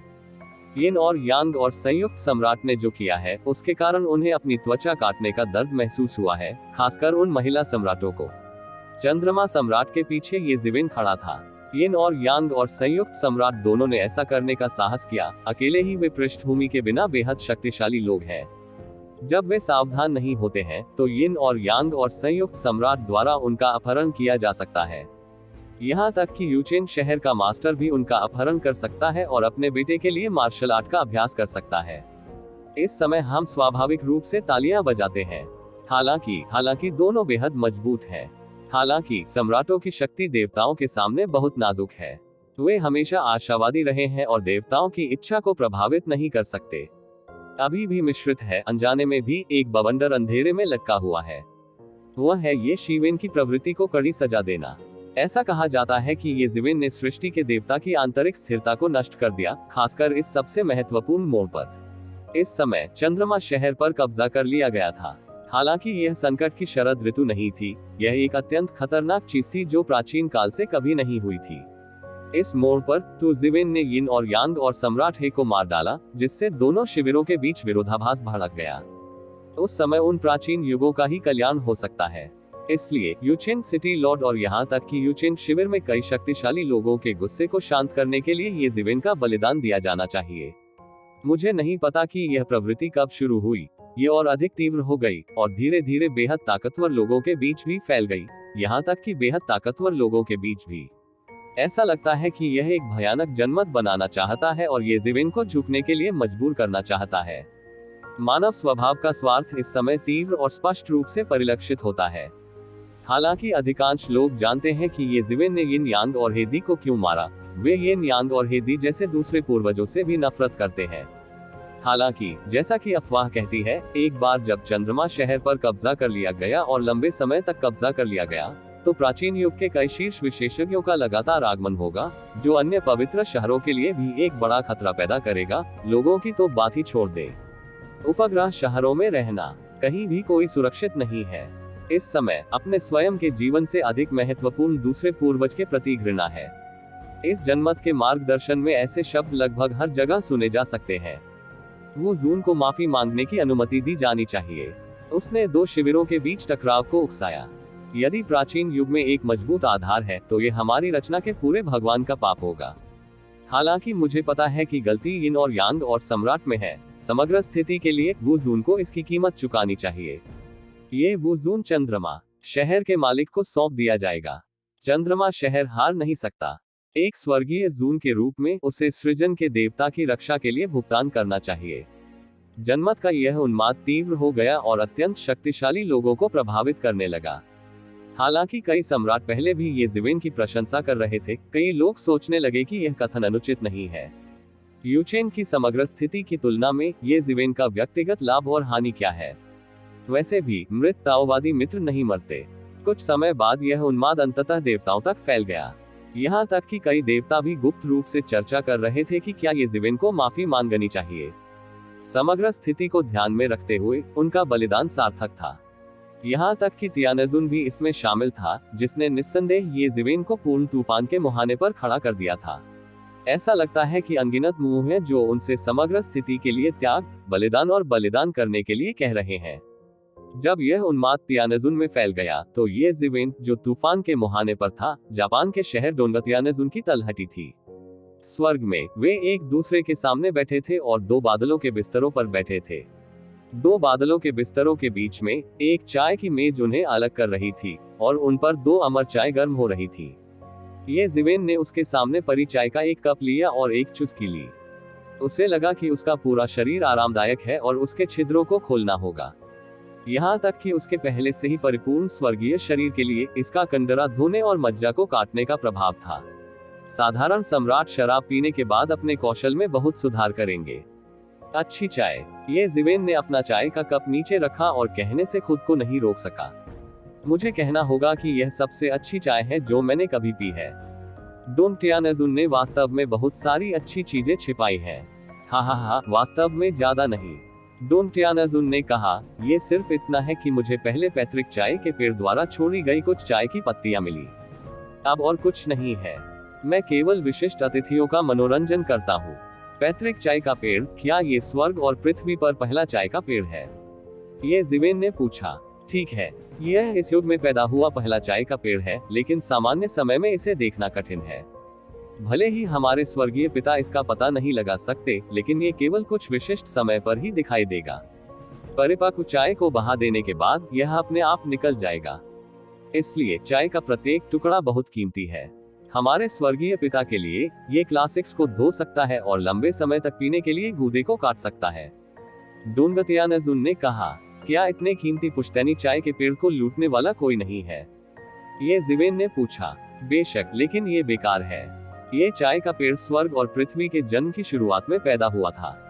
हालांकि इसने खेती नहीं की और आकार नहीं लिया, इसने ज्ञान के एक हिस्से को भी जन्म दिया। गहन आध्यात्मिक शक्ति जमा होने के साथ वर्षों से शीर्ष स्वर्गीय भगवान भी प्रतिस्पर्धा कर सकते हैं। यदि यह जाना चाहता है तो इसे कौन रोक सकता है? डोंगटियानजुन ने अपना सिर हिलाया और मुस्कुराते हुए कहा। ये जिवेन ने डोंगटियानजुन को देखा और समझा कि डोंगटियानजुन ने पैतृक चाय के पेड़ का विचार बनाया होगा, लेकिन ये स्पष्ट था कि वह अंत में असफल रहा। इतिहास में एकमात्र व्यक्ति जिसने वास्तव में इस चाय के पेड़ को अपने वश में किया था, वह सृष्टि का देवता था। ये सृष्टि के देवता की प्राचीन पुस्तकों में दर्ज है। उन वर्षों में सृष्टि के देवता ने स्वर्ग और दुनिया को अपने वश में कर लिया, जिसने आकर्षित किया पुश्तैनी चाय के पेड़ ने पहल की। सृष्टि के देवता के सभी पुश्तैनी चाय के पेड़ों में से अधिकांश चाय उस समय के दौरान प्राप्त की गई थी। बाद में सृष्टि के देवता गायब हो गए और पुश्तैनी चाय के पेड़ का पालन किया गया। कोई नहीं जानता कि वह अभी भी उसके साथ है, या क्या वह असीमित अराजकता से बच गया है। तब से किसी ने भी इस चाय के पेड़ को नहीं देखा है। डोंगतियानजुन ने कहा, उसकी आंखों में ईर्ष्या की अभिव्यक्ति झलक रही थी, लेकिन वह असंबद्ध नहीं था। यदि कोई वास्तव में प्राचीन और आधुनिक समय में पुश्तैनी चाय के पेड़ को अपने वश में कर सकता है, तो केवल वही अनूठी शैली है। वह आज भी विश्व के प्रथम विशेषज्ञ के निर्माता सम्राट है। भाग्य के देवता, उनकी शैली अद्वितीय है। यह अफसोस की बात है कि मैंने उन्हें नहीं देखा। अब तक यह अफसोस की बात है, ये जिवेन ने भावुक होकर कहा। भूल जाओ, जब तक वह मर नहीं जाता, हम देर सवेर मिलेंगे। मैं आज डोंटिया नजुन ताओवादी दोस्तों से मिलने आया हूँ। मुझे लगता है कि ताओवादी दोस्तों ने हाल ही में बढ़ती प्रवृत्ति के बारे में सुना है। मुझे नहीं पता कि आप क्या सोचते हैं, ताओवादी दोस्त।